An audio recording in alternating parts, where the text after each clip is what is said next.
everybody, welcome to Fans of Fiction. I know I paused it a little bit earlier, but that's okay. It's me, Gene, and join me as always is Weeb for Fans of Fiction. There's Gene. Hi, I'm Weeb. Yes. Are you ready for tonight, Weeb? Are you ready for what we got in store? No. Well, here we go. Have a meme first. A woman. Thank you for keeping him company while I Oh, jeez. got here. I should have. Please, don't be so hard on yourself. Anyone can get stuck in traffic from time to time. If you say so. Thanks. Aura, say goodbye to your teacher, Kumo. Bye-bye, Miss Robinson. Thank you for the juice box. Take care, you two. I'll see you next Monday. Ah! This is bad, this is bad, this is bad! She's so cool. That leather jacket and makeup fits her perfectly. Her fur is so spiked and awesome. I have no idea what Dauntless is, by the way. If it's something that will do with Pokemon or something like that, I don't know. I don't know. You're such a hard worker, aren't you, Kami? Even though you're on your own. You're always putting a collected and confident front as to not worry others. Who's the titty demon? That kindness, that resilience. I don't know, Scrump. Is why I love you so much. But that teacher wants to smash clams with that anthropomorphic Pokemon, I guess. Alright, here you go, Weeb. More Hammer memes. So look, it's the female custodians versus Sisters of Silence. Oh, no. Here we go. Girlicus. Girlicus. Yeah? Yeah? You're girl. Girl. Yep. Same as the last 20 times you asked me. Cool. Just checking. So, is it true what they say about female custodies, eh? What? Oh, you know. I really don't. Oh, we know, don't we, brothers? What exactly are you getting at? Oh, I know, brother. Oh, we know. Oh, boy. Oh, coming, Sister Envia. Yes, we know. Yes. What do we know? Oh, nothing. I was just fake posting. No, just fake Thanks for the posting. save, sister. Gosh, in times like these, it's good to have some female solidarity to fall back on, huh? Yep. We girls gotta stick together. Listen here, you fat golden galoot. I am designated female representation for this faction. Me, you are nothing but a last-minute retcon made to repurpose old head sculpts. You're nothing. In 1416, I walked the Emperor upon the stage. Who the fuck are you? You suck. You miserable, presumptuous, no talent. You are not my sister. You are an ant beneath my boot. You are a hillbilly. I am a god compared to you. I live in a penthouse. You live in a farm with cows and pigs. The screen. Look at. Yeah, I'm reading it. Anyway, fuck you. See you after work. Wow. What a bitch. What a bitch. All right, here we go. Speaking of Warhammer. The peons of the Time for Empire the, dare lay their hands on the... It's time for a Book of Coir video since this is up. This is one about the Vampire Coast, so it's about vampire pirates. chest I seek. Yes. These cattle are ignorant of what they now possess, which they will not live long enough to find out. The annals of the Empire are filled with the wretched deeds of the von Carstein dynasty, a bloodline of Sylvania that has long held a stranglehold upon the eastern provinces of the Old World. Most scholars focus their attention upon the landlocked horrors of Castle Drakenhof, or the fog-choked forests where the dead do not rest. Yet there exists a chapter of this dark history that drifted far from the soil of Sylvania to the churning heart of the great ocean. This account concerns Nikolaus von Carstein, the vampire who would abandon the petty squabbles of his kin to become Count Nocturus, the master of the galleon's graveyard and the architect of the Dreadfleet. In this video, we will also explore the Bloody Reaver, a massive seafaring hulk built around the stony core of the Sylvanian fortress, The testimonies of those few who have survived an encounter against the undead Look at all and of their them. great depth Hey, guard, Bob. and Hey, even Scram. the blasphemous creation of the Necrofex Colossus. Oh boy. Towering walking shipwrecks, animated by the Boom. souls of living sacrifices. The path to power. The bloodstained dynasty of the Von Carsteins has always been driven by a singular consuming lust for power. At the heart of the dangerous megalomania that defines all vampires is an ambition to master the art of necromancy As you and do. use it to drive the mortal world to its knees. Yes, you do. Yet most of these creatures are hindered by their own devious nature, constantly vying Yes, you do. amongst themselves for supremacy within the desolate borders of Sylvania. Niklaus von Carstein was a creature possessed of a different vision. Tired of constant power struggles and the predictable infighting of his peers, he sought another way to gain power.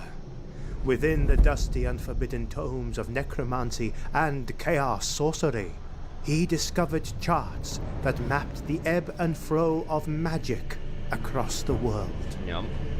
In a moment of profound revelation, Niklaus realized that the winds of magic were not merely terrestrial phenomena. If he could master the art of seafaring, he would be able to harness the gales of magic that whirl and cascade across the great oceans. His research identified a specific skull-strewn vortex that festered in the distant heart of the ocean. Oh. A tempest of magic that drew the dead unto itself like a giant lodestone. This was the power Nicholas needed. Yeah. And so he studied the vortex with an intensity only an immortal of his kind could muster, conducting experiments and modifying his theories until actually, he understood the nature Gene, can you and pause this form real quick? of we got the a strange problem here, buddy. tempest. What's that? I was actually promised this was actually supposed to be Hell on Earth. I think I'm at the wrong show. No, it's not. That's To how reach I know why you this said power, that, and that's not Nicholas true. became a That's not master true. of translocation, a specialized aspect of shadow magic. Hell on Earth is. He You know, learned say that well, technically, with we don't even call it sufficient Hell on Earth harnessed anymore. That's power, Friday. he That's could Friday move shit. not only his minions, but the very substance of You've the been land one of those itself. recently-ish. This ambition reached its peak upon an unhallowed night of Geheimnisnacht, when the veil between That's definitely German. Did you hear that? Geheimnisnacht? Geheimnisnacht, yes. What does that mean? I don't know off the top of my head. Me either. worlds is at its thinnest. Nacht is night. Yeah, not From the not, yeah. heart of his citadel, Maybe Nicholas Geheimisch means prepared like a ritual grim of or staggering nightmarish or proportions. something. He It could be raised Hell Night. 1,200 of the dead, each one a mortal he had personally slain throughout his long life. With a titanic effort of will, he set them to shambling Effort in a of will. convoluted spiral that matched the flow of the oceanic vortex. As the ritual reached its crescendo, Nicholas summoned a host of spirit and blood-sucking fell bats to focus the magical currents. The magic on the wind produced an eldritch storm that rose to a mind-shattering peak.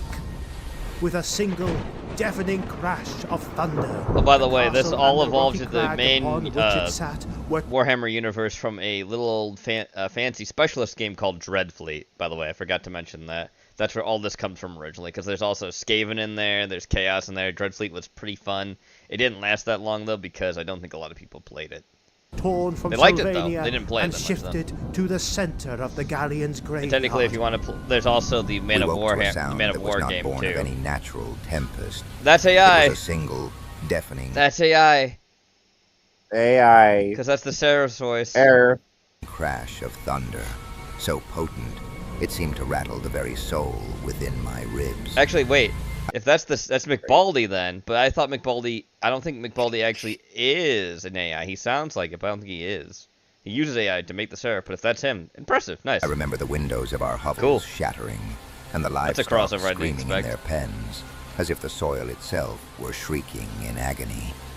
Yeah, The Man of War is the creature, other one too. once known as Nicholas von Dreadfleet and Man of Carstein, War are the two pirate was games. gone Both are technically out of print forever. now. It always sucks when you like something Reborn and it goes out of print, you know as what I mean? Count Nocturus. I mean, technically you can still get it, but it's like it's not being printed anymore. That's always what out of print means. Like they don't produce it in like mass publication. Known to the elves as the Ullathane, there's a few comic books that are like that is too. a mystical realm infested with the living But you can still dead get the comics and the technically, source but if of you a want to get them curse like upon the new, seas. you're not gonna get them that way. It exists at the center Everything of has the a great limited run ocean, print most of the time. acting as a spiritual counterpart to the great moor in the east. Like a best-selling book. While the moor draws in life, the maelstrom at the heart of the graveyard draws in death. Death. Whenever Death a ship comes. sinks, its wreck vanishes overnight, pulled through the veil to emerge in the service of Nocturus. Only I, Count Nocturus, am worthy He's talking to the puppy. power. Only I can rule the great ocean Look at that armor. and the waters beyond. While these storms We go, yes, hunt me. Us, no matter. My lord, we have the map. What are your orders? Kill the beast.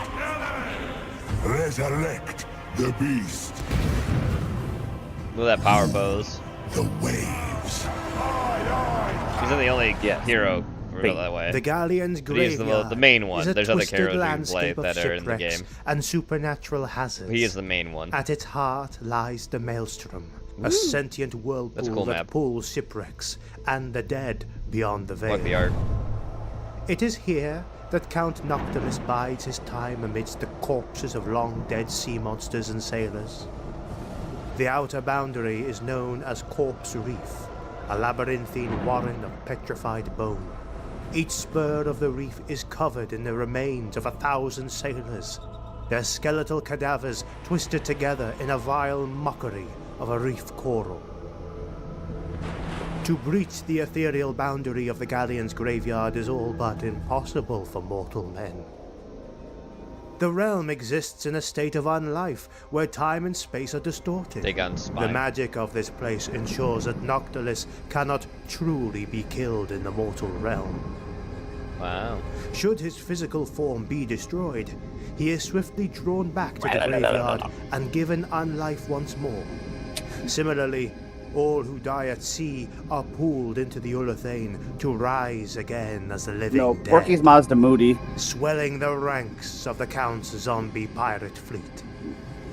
They cannot 'Cause truly he be pretends to killed. be all powerful, but in Not reality he just in the takes a nap on his mortal chair all the realm, time. At least. And he's chunky. All those who He's die chunky. at sea are pulled into the Ullathane to rise again as the living dead.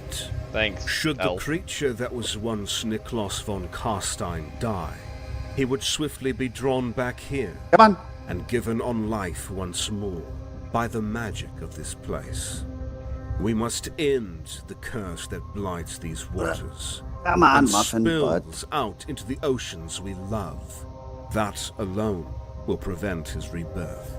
He must be drawn out of his castle, for a tyrant will risk his crown only when someone moves to take it from him. If he were to be slain within this I'm realm gonna take Jean's crown. and the curse Good luck. lifted, then Niklas would meet his final death.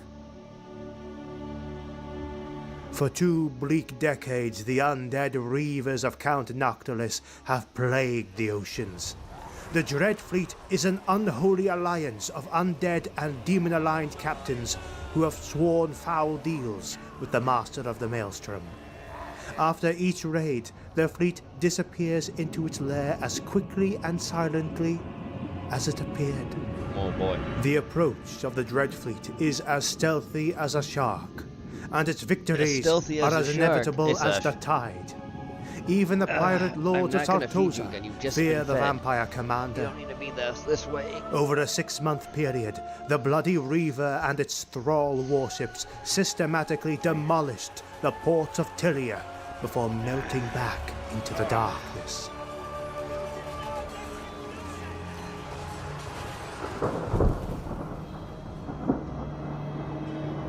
Nocturus used the power of the graveyard to forge a warship of staggering proportions. His flagship, The Bloody Reaver began as his own Sylvanian castle. Very base, Upon Sir arriving, Skimpington. he used sorcery to bind the wreckage of ships, building a massive hull around the stony core of his fortress. The resulting seafaring hulk is a nightmare made real, replete with the myriad hulls of broken galleons that are both Gothic and grand. The Bloody Reaver resembles a Black Ark in scale. Oh, Black But Ark, its that's the Dark construction Elves is then. far more chaotic. Thousands of undead servants Those are slaver teem ships. across its slanted decks. Every night, the bloated corpses of the drowned are summoned to bolster the crew. Many a broadside has slammed against the Bloody Reaver, only to find the wreckage of ancient ships miraculously drawn upon it, shoring up its shattered architecture as if the warship were being refashioned by invisible giants. Invisible giants. The Count does not rely solely upon zombie deckhands. From the battlements of the Citadel, he sends forth swarms of vampiric hellfish and skeletal sea giants. Okay, calm down. The ship Stop. also houses horrors such as bone hydras, Bone creatures hydra. of sea-stained bone and dark magic that Porky can Bones tear a hydra, through all the right. sturdiest of hulls. Ew. Her name is Podiphany. The Diphany, huh? The Depth Guard represent the martial elite of the Dread Fleet, frequently described by those who have survived their boarding actions as the Blood Knights of the Sea. They are not the mindless, waterlogged bodies that populate the bulk of the Count's forces.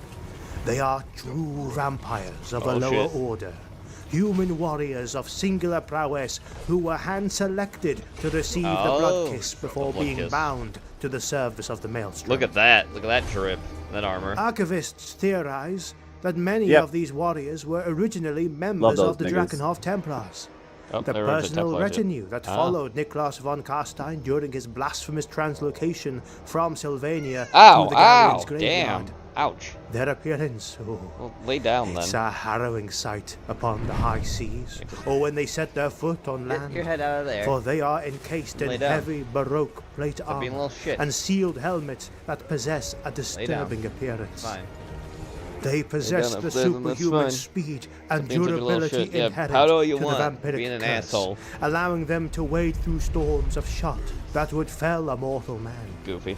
Their combat style is defined by a relentless aggression known as the Hunger, The Hunger. a state of predatory frenzy, where the act of spilling blood allows their undead forms to knit back together and sustain their vitality in the heat of battle. Oh boy. I remember the fog first. A thick fog that smelt of salt and rotted meat. Then came the Depth Guard, rising like nightmare statues in their rusted Baroque plate armor. They didn't stumble like the common dead. They moved with a predatory speed that turned our defensive line into a slaughterhouse in heartbeats. I watched a sergeant bury his halberd in one's chest, but the creature didn't even flinch. Nope. It's a vampire. Instead, it fell into a terrifying, blood-drunk frenzy, its wounds literally knitting back together as it hacked through a man. And those sealed helmets looking like archaic diving gear never made a sound. No war cries, Then there's his drip. just the wet Yeah, thud that of halberd dual drip, bro. axes, Oh yeah. and the sight of men Like he's being literally got gutted barnacles like and fish. albacore and shit on his They fucking are said armor to be too. the most Just deadly throwing of that cursed the bones maelstrom. of the sea monsters and shit. And once they've marked a crew for death, there is no prayer in the Empire that can save you.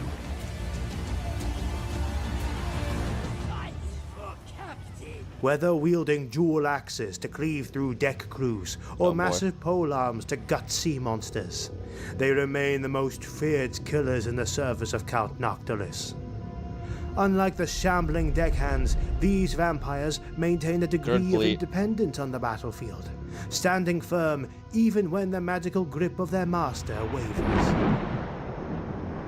I think there The might be an unhallowed expansion form for of the Dreadfleet where Necrofex you get Colossus genie is ships too, or perhaps something like The airbase most stuff. terrifying 'Cause obvious- anathema known to arcane lore. No. It is a The big walking thing about vortex of Warhammer deathly Fantasy, energy. even though it is a ripoff of a lot of other stuff, because Warhammer does that, right? The biggest thing about them is they were history nerds, and history nerds who really loved, making the Warhammer world a lot like our regular history. So, Oh, obviously. right, it's story. You say Yeah. British governor. Well, yeah, but Governor, we British wrote out in the history because we're history nerds. But I was gonna say the fact that. Also, hey Hal. Hi Hal. Middle Eastern pirates were very, very real, as were Arab pirates. So, yeah. Yes, that's why you have Araby. Yes. And you have That marks the places very like natural order of the world. the India land and all that kind of wild shit. They actually did cool stuff before they became of a colossus represents the greater workings of the dark arts. like a certain Porky. Far beyond the Don't say abilities of anything. mere Shut up. backwoods He was born that undead way. dancers or subservient wizards. Shut up, Gene. Oh. The physical frame of why these should I be saying monsters always anything? holds true to a Let's basic, take a monstrous, look. humanoid shape. They are fashioned upon a skeleton of galley-torn timber, iron, or bone, onto which I the won't say flesh anything. and I'll just laugh, musculature of the probably. dead That's all have I'm been gonna do. bound I'm and gonna laugh shaped. if I say it. Scores, often hundreds of bodies are required to provide the raw matter for a single construct. Okay. Their limbs are stitched I didn't and say anything. sealed I just with human laughed. I fat, told you. leaving the monstrosity I didn't have to say headless anything during at the all. long hours of the dark rites. Look at that thing. The true horror, Yeah, however, that thing's. Those things are lies fun in to the use. method of animation. Oh, yeah. Into the wound-like neck of the headless Gene's giant. saying, "Oh yeah, a like living he human would ever is play lashed and Warhammer 3 sewn with me on a profane Sunday." surgery. The soul we of could this at some living point. sacrifice must be exceptional. You know how many times I've heard that chat? For it acts as You a know how many times I've singular heard that? focus for the Well, you have a necromantic schedule. You just say, magnitude "Oh, do it," required you to know, control do- the abomination. You know. You hear that chat? You hear his Should the lies mind of this living focus perish or and falter, slander? the entire colossus will be torn I mean, we asunder probably by really the wanna very play the, undead that make up its fabric in a When the 40K one self-destructive comes out, will frenzy. be fun. Oh In yeah, no, the service 40 of Count 40K one Captains, is going to be a these multi-Sunday constructs are stream for a often while. scavenged from Yeah. the floor of the great ocean itself. They are walking shipwrecks, their limbs composed of barnacle-encrusted hulls, and their shoulders mounting heavy rusted cannonry or four-barreled rotary cannons. So I have 259 They kills, fear Gene. neither Do pain you know how nor many of those are injury, bot kills? dragging themselves from the 250 ruins 259 kills, and how many are bots? Yeah, how many of those are bots? 250 of them. 73. Oh. 186 are real people. Oh, nice. Good. It's like a tide for you. of death that no more My accuracy is only 10% though. Okay. Highest kill streak, 20. Oh, nice. Let this archive serve as a final warning to the lords of the Empire and the High Elves who patrol the jagged teeth of the great ocean. The master of the galleon's graveyard is a creature bound to the Olothane. As long as the unhallowed realm persists, his unlife is protected by the very sorceries that birthed it. The phenomenon we call the Sea Curse has not abated. Ships continue to vanish into the sulphurous fogs, and the bloated dead still rise to claim the living in every port from Sartosa to Margarita. Sartosa. Scholars may Margarita. continue to debate the metaphysical next? link between the Maelstrom and the Great Moor, yet But the there's result nothing there is because there's no videos yet. undeniable. A global cycle of misery that feeds the necromantic hunger Though I of think the this is deep. the start to the. Count Noctilus has The, proven that the sorry, Von the Carstein Vampire ambition Coast. is not confined to the soil of Sylvania. But this was He uploaded a is while a ago. Oh, shadow there we go. There's upon other the videos. water, a predator biding his Those are time older videos we amidst have the watched. labyrinthine spurs of Course Reef, until the winds of magic again howl with the scent of blood. Alright. I got tricked into a lunch with a date with an elf hag, it says. But you saw those two? This is a hag elf? Wow, let's see. Hey, you say? where's your sister? Huh? She's working Saturdays now. Didn't she tell you? Huh. Must have Nice forgot. tits. Oh well, since I'm here, you want to go grab some food or something? Yeah, sure. So what's with the dress? Well, I'm a girl too, you know? Even I feel like dressing up sometimes. Oh boy. Okay. Well, you look really cute today. Suits you. Her ears are moving. She's happy. Yep. Yeah, you did get tricked into a date with the hag elf, though. Oh, here we go, Hey, Weave. Now, boss, Here we go. Sashman Yark returns. Sort of. Boss, we know you've been feeling a bit down in the dumps lately, so we found somebody we think might be able to cheer you up. He's a great Yumi commander with a fancy coat and a pretty spiffy power claw. Gasp, me old mate. Could it possibly be true? Yes, boss, you heard us right. Now come on and give him a hug. Oh, Yorick. Oh, I missed you, mate. Oh, he thinks it's Yarrick. It's not. Who the sog is that? Well, that's Van Stubbs, your old war buddy. Your old war buddy. I've never seen this kit before in my life. I lost 100 bean blades. I lost 100 beans. This is true. That's all gotta hear. Stubbs, let's be having you now. Have you seen my 100 Bane blades? The Bane blades? Oh, yeah, they's right over here. No, come on. Here we go. Warhammer. Here it is. The new Flash gets video. The most offensive 40k Nice. lore. Here we go. Technically, it's not. It's the Tom and ready. Don channel, but you know, here we go. 40k has been around for decades, and while its lore today is polished, expansive, and somewhat coherent, early Warhammer was something else entirely. It was darker, messier, freakier, and way less thought out, which is pretty hilarious. So today, we're diving into the most insane pieces of Warhammer 40k lore that Games Workshop quietly cleaned up, starting with the Deathwing's Native American heritage. Yep. Actually, people clowned on us when we did the Space Marines chapters video because we missed this detail. I was not aware of this at all, but this is hilarious. Games Workshop did a damn fine job hiding this. They're both wearing black Templar armor. That's funny. Native Yes. American imagery was everywhere in the 90s. Yes, it was. Movies, Yes. ads, and eventually Turok. Warhammer Even though 40k. That's hilarious. The thing about Turok is that game came out in the 90s. And I mentioned this before. That's from a pulp from the fucking 50s, where they all gets its stuff from. Did you know that? I did not. No. Now you do. Yes, Turok's all the way. It's as old as the 50s. You see this art? I cannot believe that's real. That's so funny. What do you think it was, Don? What do you think it was that just made Native American imagery everywhere? Just what is it? What was so appealing in the 90s? I think that culturally we cycle between westerns, zombies, and medieval shit, and superheroes. There's kind of like cultural boons for each of those, and they're on a cycle. We were in a western arc in the 90s. It's just funny that the Englishmen saw, I guess, Dances with Wolves. Yeah. Thought we should have Dances Oh my with Wolves god, that's Space Marines. definitely what happened. That is definitely what happened, dude. In between adding Iron Maiden references and Metallica references to Warhammer, someone watched Dances with Wolves. I was like, you know what? These guys are pretty freaking cool. Yeah. Oh, do the accent, Englishman. My word! These gentlemen were rather rambunctious and honorable, just like the Deathwing. Jeremy, have you heard of these colonist warriors? We'd probably heard of them, dude, because we were the ones who fucks them over. Actually, you guys did Manifest Destiny. That was after you decided you weren't British anymore. You did Manifest Destiny. Yeah, that was. Get mad and stay mad.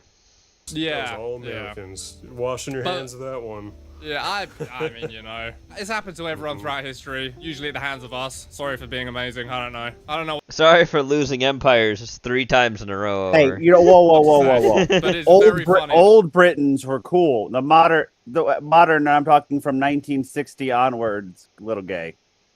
I mean, gay they still guys. did lose You an guys gotta- empire you guys several gotta do a little times. better. Yeah, from the But some Englishmen 1960s listening to onward. them were like, wouldn't it be Is what I'm saying. When all their awesome if African the cow. Deathwing Okay. had a man with All right. Thank you, puppy. Maybe Thank they you, just watched puppy. Peter Pan. Great day. Imagine all the I'll Terminators leave. doing I'll watches. How straight leave. Don't be a pouty bitch. fucking sick with that. I will. then. It's not your birthday I'm a yet. pouty bitch like Never that. gets old. It's not your birthday yet.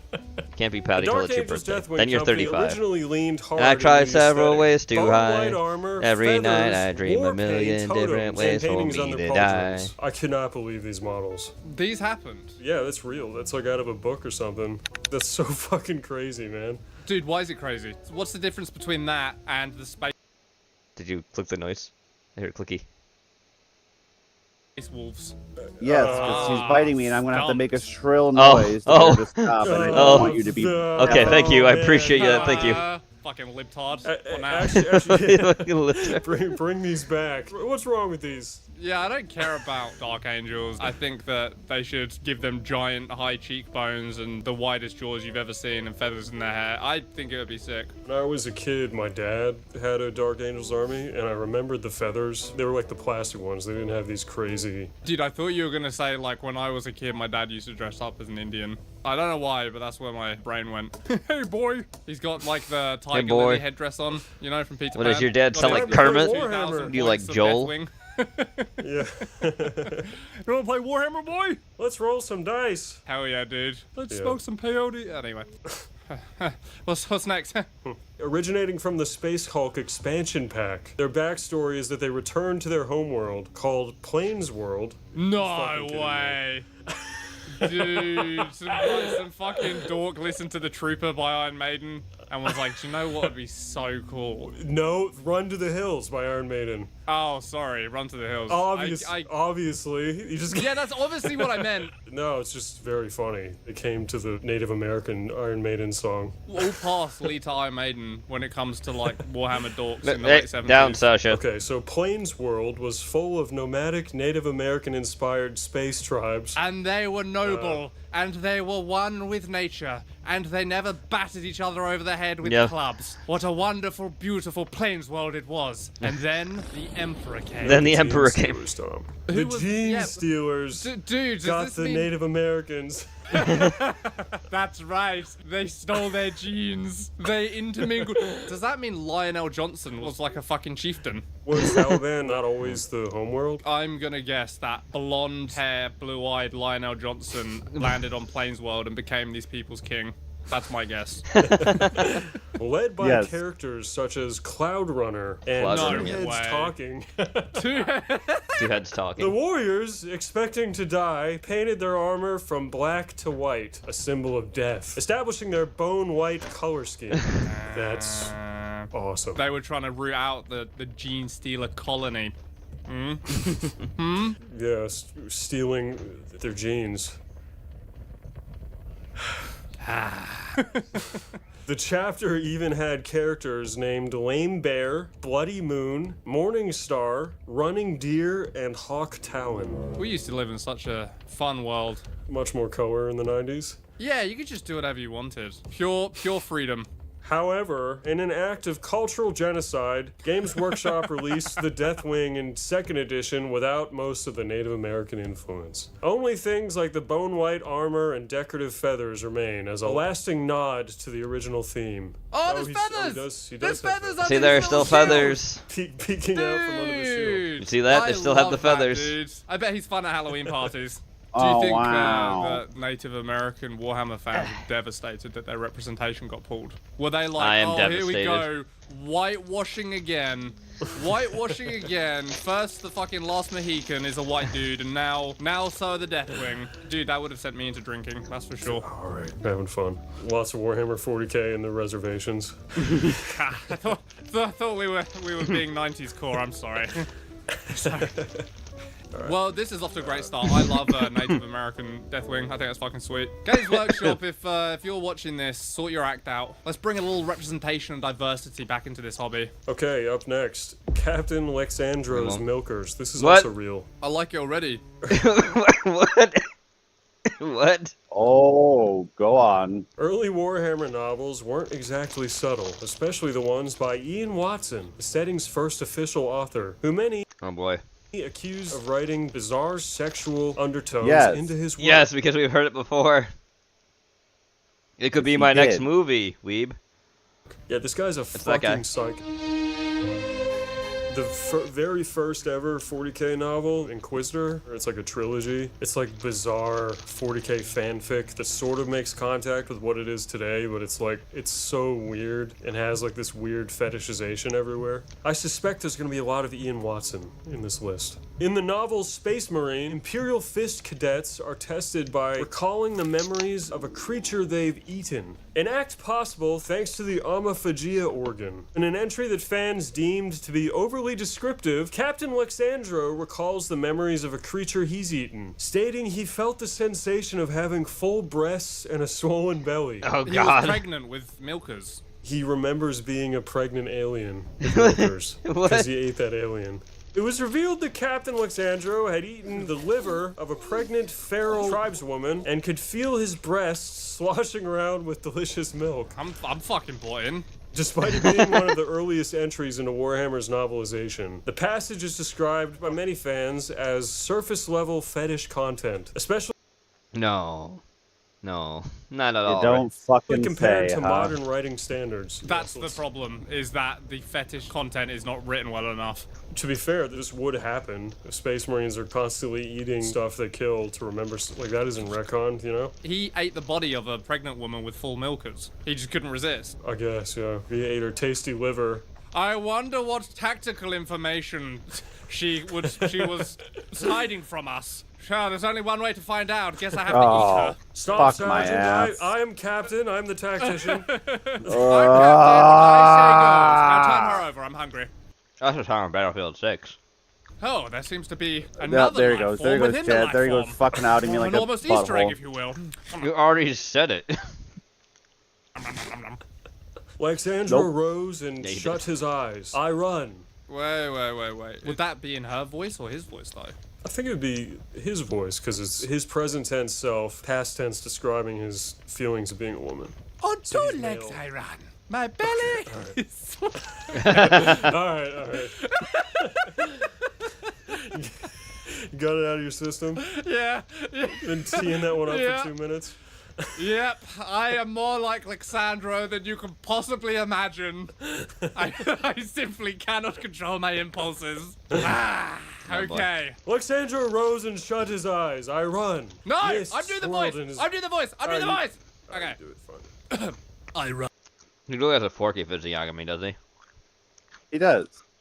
Mist swirled in his mind, a wraith taking shape within the viscous haze, reflecting and congealing. Just funny his because image he's of British, that and other Porky says self 100% within Bavarian himself. phenotype. On 2 legs I run. I'm doing. God damn it! I'm doing the 100%. Sorry, go ahead. Britvarian. On 2 legs I run. My belly is swollen and my breasts are full. Could he be wrong? Could he be mistaken? My loins are penisless. My skin is a tattooed map of the secrets My known to loins are serpents penisless, concerning the dude. invisible world. The serpent He god said came to calmly. me in sleep Yeah. and filled my Oops, belly. my penis fell off. Oops, my penis Alexandra fell off. strained to grasp the memories. The priestess must be caught and cut to remove the godling for sacrifice. Yet faceless demons whose hands spit fire have killed my holy hunters. Enough, said the gastronomus. You have eaten the liver of a feral tribeswoman from a death world. No, I didn't. He clicked his heels and bowed to Alexandro briefly, though ceremoniously. Always there is one savage human included in this feast. So they put a succulent savage human in the feast for him to eat. So they're at the fucking Harry Potter table, and the plate's Yeah. fill up with like feral human organs. Delicacy liver on your plate that you've just eaten, and then you're Hey. like getting hard imagining yourself as a pregnant woman. God! Oh my God! My breasts are full. Jesus God. Christ! Emperor, forgive me.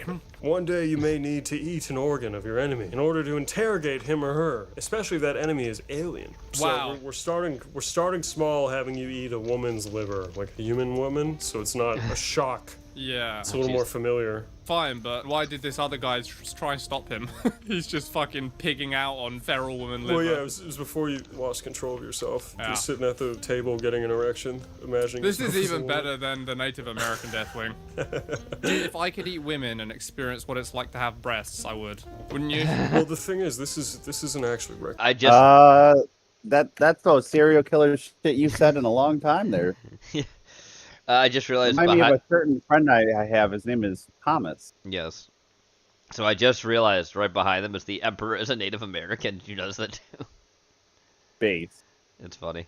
Watch, you'll see This it whole again. book is Based in retcon, but they Beanville. still have this organ, so technically this could still happen. This is just Ian Watson pushing the boundaries of what's possible with the lore he was given to work with. A pioneer of sorts. Okay, I guess I've read Dude, all of it. it's Native American Emperor. Next item. Dorn's Poop Vault. We're Oh, back with boy. another banger in the same book. Author Ian Watson had written one of the most infamous bits of lore in 40. Here we go. Orange poop vault, weeb.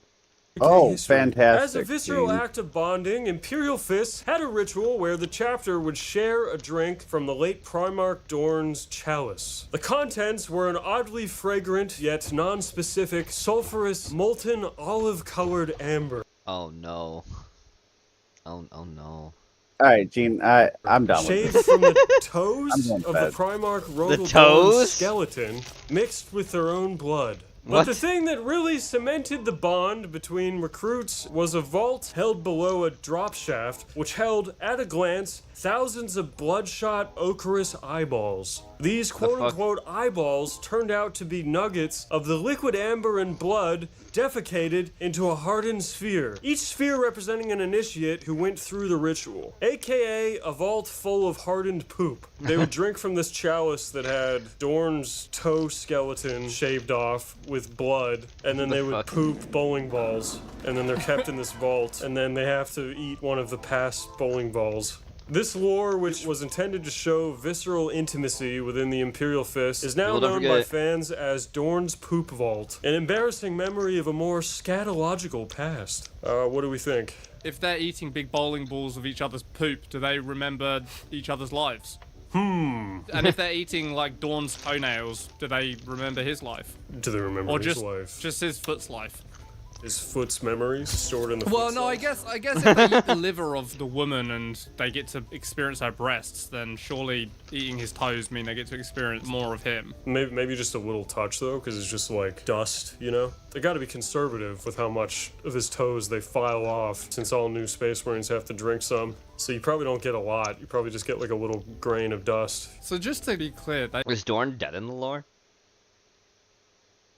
Presumed dead. Okay.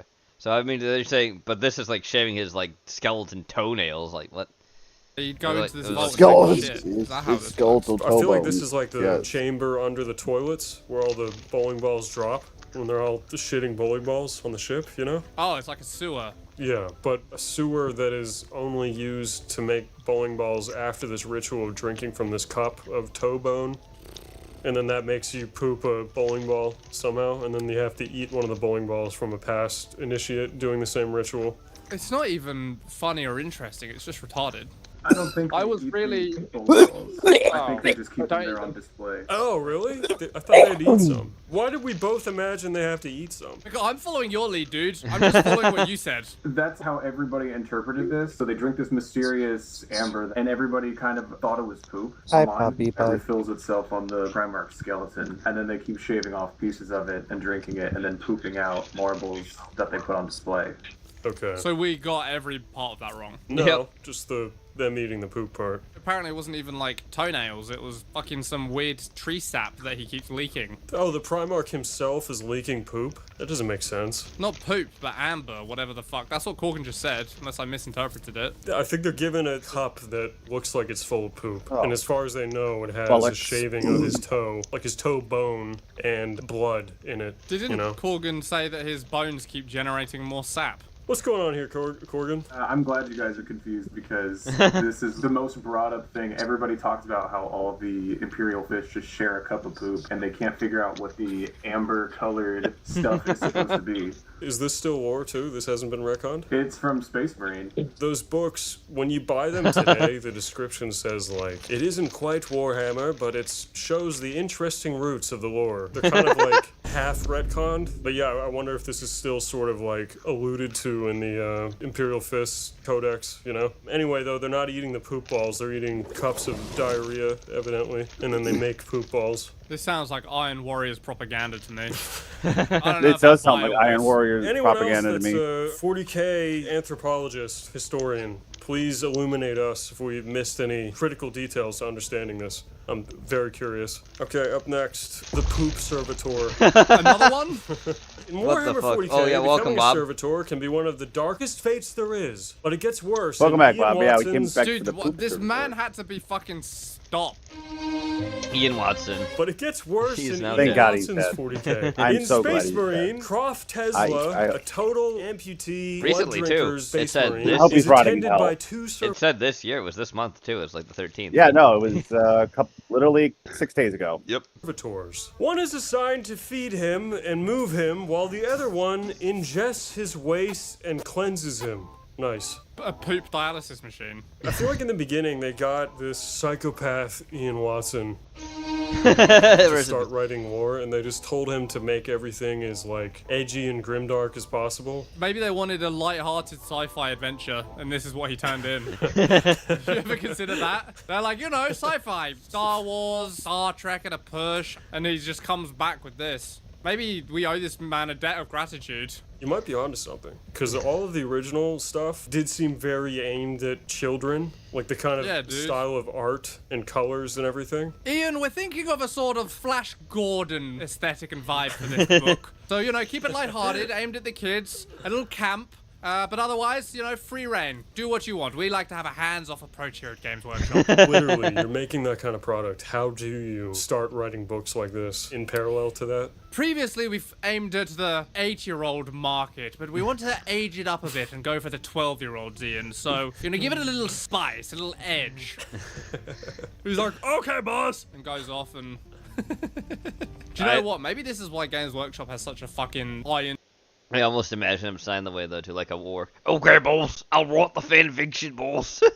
tight grip Isn't on that great? everything. Because one time, some fucking retard have free reign, and he came up with poop chalices and poop dialysis. Where'd he go? I've got my original Inquisitor book here. I think there's something crazy about this guy in this book. So this is on the back of Inquisitor. Under the Ian Watson section. This is people just talking about Ian Watson. The most exciting science fiction writer since H.G. Wells, says the Daily Mail. Oh, jeez. It could be my next movie. Brilliant ideas man of British science fiction, says Financial Times. For sheer inventiveness and intellectual brilliance, Ian Watson has already established a place in the front rank of contemporary writers, says Times Literary Supplement. The Shakespeare of our time, says The Guardian. On this specific book. High-class space adventure, executed with vigor and panache. From Oxford Times. Oh my god. This book is so retarded. If you're a 40K fan, you should check it out. It's like so weird. But yeah, there you go. Ian Watson, everybody. I like that you've read it. It's incredible. Yeah, it was a gift. For when we launched our very own series. That's right. That's right. Imperial Fists were masochists. The Imperial Fists have always been about endurance and pain. And poop. Yeah. But older lore took it further. No kidding. Their pain-seeking behavior kicked off early with the Pain Glove. A skin-tight suit designed to stimulate every pain nerve in the body, which some have compared to a leather BDSM outfit. In Ian Watson's book, Space Marine, Imperial Fist neophytes who overcome the Tunnel of Terror, another form of pain infliction, are rewarded, quote-unquote, with a brand from an electro iron on the buttocks. So you go through the Tunnel of Terror and then you get branded on your ass. And somewhere in this you're wearing a skin-tight BDSM suit that gives you pain. Hell yeah. Despicable neophyte. Jeered a loudspeaker. Welcome to the Tunnel of Terror. This is an amusing variation of the nerve glove. You will enter naked. An energy membrane denies access to anyone wearing any protective garments. Along the tunnel, there exist a few modest zones of safety. I didn't know the Imperial Fist would bring out the GIMP. Between these are zones where you will experience mischievous phenomena, such as Thanks, Ian incandescent Watson. heat, absolute cold, airless vacuum, induced agony, and such. Oh yes, and gravity increases the further you proceed. It will be interesting to see which safe pockets you end up cowering in. Should any puny neophyte reach our end, which seems Would you unlikely, drink Torn's you will poop be set? rewarded with a brand of honor on your buttock. For the Primark. You will of course all enter That is what. the Tunnel of Terror. That's what the Primark because wants, down the man. air is to be exhausted from your end of this chamber. Proceed and entertain us. how are you feeling about the Imperial Fists? Not so boring now, Tom. Huh? Yeah, actually, they used to have character. This would be awesome if this was still kind of lore. It's just kind of underplayed. Just like the feathers in the Terminator armor. The Imperial Fist have like chapless buttock armor. They've just still got their little fucking butt cheeks hanging out. And like, a nod to Ian Watson's Space Marine. The brand is sculpted on the miniature, like the ass, you know? It's a transfer. You have to use a transfer sheet, which always fucking fall apart. It's the worst. A later narration stresses the recruits bending over and flexing their buttock after receiving said brand. Yet still, there was to be a branding upon the leather-tough buttocks, an imprint of a clenched fist, no larger than a fingernail only. This was indeed to be an honor, for the sergeant himself personally wielded the electro-iron when Lexandro, Jeremy, and Biff bent over to flex the great gluteal muscles of their rumps. Did he himself bear such a brand, hidden beneath his uniform? Had he too once conquered the tunnel of terror? He must have, surely. This was one of the arcane rites of passage of the chapter. It being the size of a fingernail, it sucks so fucking much. It could at least be sort of cool if it's like the size of a hockey puck, you know? Fuck, it has yeah. to be I get tiny. I get it. Well, this is now my new favorite piece of lore ever. So thank you for this. Next up, the Blood Tide incident. Getting a little more serious. That one sounds like it's gonna be bad. That sounds like it's gonna be bad. Jumping forward to 2011, Grey Knights. even modern Warhammer had its Oh no, it's from 2011. This must be fuck, the guy who helped make the Grey Knights more popular. That guy, Matt Ward or whatever his name is. That asshole. Let's see what they got. moments. In the Grey Knights Codex, there's an event called the Blood Tide Returns, where a tide of corrupted gore floods a city, spreading chaos everywhere for days. So how did the Grey Knights stop it? Their first act to combat the tide was to make a purity talisman to resist corruption. So they slaughtered the nearby uncorrupted Sisters of Battle and anointed their armor with their innocent blood. Wow. Yep. Did you not know about that? No, now I do. Incredibly 40k. Let's also take a second to appreciate what would have been done if Ian Watson wrote it. Like, when you compare it to what he would have done, I think we can all agree this isn't that bad. What do you think he would have done? What do you think he would have done, Don? What do you think he would have done, audience member? Sisters of Battle and Blood. Some specific things I come wonder to mind. what Ian Watson would have done. So anyway, they It's that killed time of the month in for a all of them. regular way the Sisters of Battle and taken their regular body blood and made protective talismans. And now, shielded, the Grey Knights are able to stride through the gore flood without risk of corruption and drive the demons responsible back through the warp. The story, however, was later rewritten in the 7th edition Codex, removing the inexplicable killing of Sisters of Battle and instead having the Grey Knights arrive and immediately start killing the demons. That sucks. That's really cool lore. I wish Ian Watson did it. You think the lore would have been even cooler? I miss Ian Watson. Everything I said about him I feel bad about now because, you know what? According to the Daily Mail, he was a goddamn visionary. And I respect the hell out of that. H.G. Wells himself. H.G. Wells himself. Exactly. I don't even know why they got rid of it. I mean, yeah, it's a little fucking edgelord, but it's fun. It's fun. I think he actually wrote a Steven Spielberg movie too, Artificial Intelligence. Did he write that? Oh, did he write that? That's funny if he did. Oh boy. Funny. Remember right? Where does this man's mystery end? I read like a blog post of him. He bragged about how he was buddies with David Lynch, and David Lynch thought maybe he'd make Inquisitor a movie someday. No, anyway, wrong. We know that's not David Lynch. That's Stanley Kubrick who said he wanted to do that. Wrong. It's Kubrick, not Lynch. Wrong. Yeah, I gotta say it. They're wrong. It's Stanley Kubrick who said that. He was buddies with them. Maybe this will be my next movie. Come on. I feel like you've seen the TTS at least. Fans consider this a welcome change, as the original moment felt unnecessarily grimdark. Fuck off. You're the problem. Grey Knights slaughtering Sisters of Battle for no reason is really cool in 40k. How would you feel if the Sisters of Battle slaughtered Grey Knights for their pure blood? That would suck. That'd be dumb. Yeah. Well, whatever is next. The Sensei, the Emperor's secret immortal son. Oh yeah, Senseis. Here we go. The Senseis. Here we are. These guys. I told Corgan to keep this on the list because it is so unforgivably gay. In early Warhammer 40k lore, the Emperor was said to have biological children known as the Sensei. Introduced in 1988's Realm of Chaos, Slaves of Darkness by Rick Priestley, not Ian Watson, they were immortal, chaos-resistant wanderers descended from the Emperor's unions with mortal women. Unaware of their origins, they lived as roving heroes, often gathering diverse followers including humans. The gay thing about it isn't the senseis themselves. The gay thing is they got removed. Abhumans, and even Xenos, championing ideals of freedom and justice. This put them at odds with the Imperium, leading to the Inquisition hunting them down as heretics. The Sensei were also central to the Star Child prophecy, which foretold their souls merging in the warp to help rebirth the Emperor. In modern lore, the Sensei have effectively disappeared. Though never officially retconned, they have been largely abandoned with their narrative role fizzling out over time. My biggest problem with this is just having a central lore thing called the Sensei. Why do you hate it? There's just something aesthetically disgusting about the word Sensei in Warhammer. Interesting. Am I Very crazy? interesting.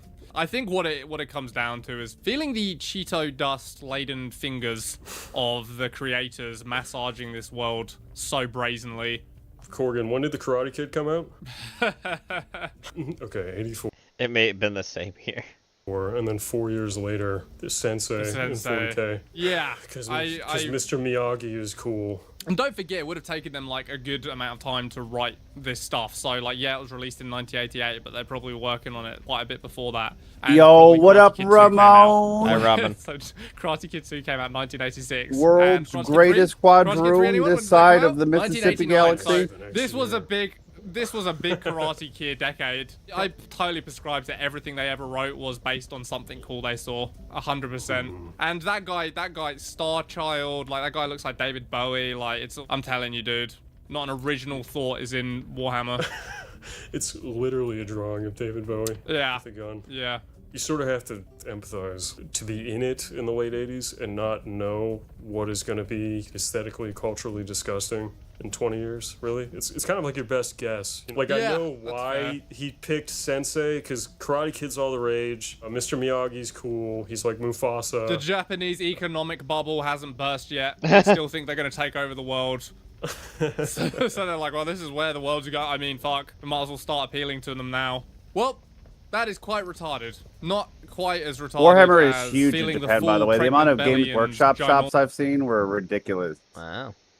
Almost milkers of a tribeswoman or the Tunnel of Terror, but nonetheless a worthy addition to the list. Yeah, well, what do you think is the worst thing on this list before we wrap up? Tunnel of Terror. Literally calling it the Tunnel of Terror? Or Yeah. everything about it? Probably just the name, right? You could be forgiven, like them having some kind of trial, like... The worst thing in this whole list is anything with Ian Watson in it. Ian Watson is the worst thing. Because it's Ian Watson. He's a fetishist. He was. He wrote fetish shit. Yeah. The name is the worst part, but then followed up by like the maniacal Skeletor-esque Talking to the neophytes to scare them, and they're all in Yes. assless chaps. Exactly. With the dubious reward of getting their assholes branded. Like, yeah, it's all pretty bad, isn't it? Just imagine, like, being Ian Watson and settling on Tunnel of Terror for the name of this thing. Do you reckon he really racked his brain? I really feel like every sentence he tries to squeeze to be as absurd as possible. So to settle on Tunnel of Terror is just, I mean, maybe that was intentional. Maybe it's art. He chose to make that kind of like the most on its face, like vanilla thing, because the constant subversion gets kind of tired. He truly is a self-aware man. He truly is a man who has the self-awareness to be like, you know what? I think I've gone too far with the grimdark. Let's pull this bit back. Pull it back. That sounds like the Ian Watson I know and love. It's a little relief. It's a little taste. This can't be turned up to 11 all the time. Let's turn it down to 10.5, just for a moment. So anyways, Warhammer 40k's lore used to be pretty unhinged. But if you want even more dumb Warhammer moments, check out our video on the dumbest retcons. We've seen that before. Anyways, moving on. Look. Lamia. You got big titties. Psst. Did you know food tastes bland without spices? Uh-huh. If I were a steak, would you be my Valentine? Oh. but Hey, listen. Wow. Want to do something fun? I got something in mind. Want to go fishing? I am sure this hour those pesky mermaids are not there. Or maybe you want to go annoy the spider scared. hag at the library? the spider hag. This is the perfect time, too. We won't be scolded by that vampire brat. All right. Now, more. Here we go. You may have rebuked my. Here we go. Lorgar gets Christ pilled. Are you ready? Here we go. Oh, base. My Lectitio Divinitatis, Father, but I have a new holy book to show you. Lorgar, you stupid fucking chud, I've already told you, religion is nothing but a tool of the man to keep you all in your little boxes. True enlightenment comes from smoking weed, watching Rick and Morty, and shit-talking your relatives on r/am I the asshole. That's where you're wrong, Father. For you see, the Bible has shown me the way, the truth, the life. None may come to God except through Jesus Christ. Oh my science! No! It's Oh my science! Look at these ever. Oh my science! I fucking love science. Oh god, I my love own it. son, a repentant max in Christ's cell. This is not hecking wholesome. Were all those zeitgeist religulous double features on your birthday for naught? You have to drink the water of life, Father. He gives it freely to whoever is athirst. Aye, Richard Dawkins, nailed in Carl Sagan. Tyson, Carl Sagan, save me, please! Also, your arguments in the last church were sophomoric, easily debunked, and crudely delivered. Oh shit! Oh, you got him. Sorry, I put it back. Let's watch that again though. Also, your arguments in the last church were sophomoric, easily debunked, and crudely delivered. Let's watch what happens to the Emperor again after he says it. Crudely delivered. Look at him. Look at that pose. Yeah. Oh, here we go. Barony, a game. Barony. Oh god. I use capitalism to enslave my enemies in barony. Are you ready for this? It's Reggie. And yes, it is 40 minutes, but we will speed it up with 1.25 speed. Here we go. I played it. A lifestyle, an amazing way to raise your blood pressure. At first glance, Barony appears to be a highly detailed boulder death simulator masquerading as an RPG dungeon crawler. But in reality, it's a game about becoming God. Because regardless of whatever class you pick, vampire, eugenicist, vampire, retard. You are now on a quest to become an omniscient mega I'm a wizard retard doctor class. engineer hybrid who spends his time levitating, being invisible, transcending the need for food, and throwing ducks at people. And I have to tell you, it's all very fun. However, I seek a more pure just got killed by a guy experience. called I crave Scram, the so strength I think and Scram's trying to certainty kill of me in game. capitalism. Because Probably. today we'll be playing the game as the world's strongest merchant, Shmuley Goldstein. And by Shmuley exercising Goldstein? extreme fiscal responsibility and indentured servitude, we will attempt to survive 35 floors of monsters to defeat the final boss and win the game. But first, hypothetical situation. It's 9 p.m. and you're competitively shitposting on Twitter. After a long night of calling people subhuman trash, you head to... This is also literally Porky, by the way. Oh god, it really is Porky. Look at that physiognomy. Yep, that's Porky's bed for POV some every night. much-needed rest. However, you wake up in the middle of the night to find a mostly naked Romanian man standing at the foot of your bed. Dear God, it's Furry Master 914. He must have tracked your IP address and found your Unprotected house. device. You're petrified with fear as he approaches you, puts a gun in your mouth, and apathetically asks, "Are you ready to see God?" Wild guess, but I don't think he's going to take no for an answer. Oh, This God. is bad, but it all could have been prevented with the sponsor of today's video, ExpressVPN. This is, without question, one of the best virtual ExpressVPN. private network services on the market. But don't take it from me, take it from all of these people that you don't know. Take it from all ExpressVPN will these people ensure your you don't online know. privacy and data security by encrypting and rerouting your network traffic through their high-speed servers. That means no more worrying about your data being sold, and of course, no more unexpected late-night visitors. Me personally, I use ExpressVPN all the time to access region-locked content by changing my IP address. In fact, I do it so much that I'm having an identity crisis. Am I Oh. Reggie Games, the Canadian YouTuber, or am I Hong Kong Fooey, a Nigerian man binge-watching Breaking Bad? I don't know. Hong Kong foodie.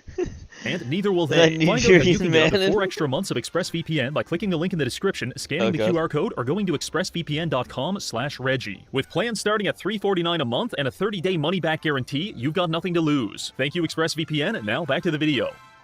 Our first choice to make is our race and class. We've got plenty of options, ranging from a homeless mushroom man all the way to demonic BDSM enjoyer. However, we're going to play as the most insidious of them all, the gnome.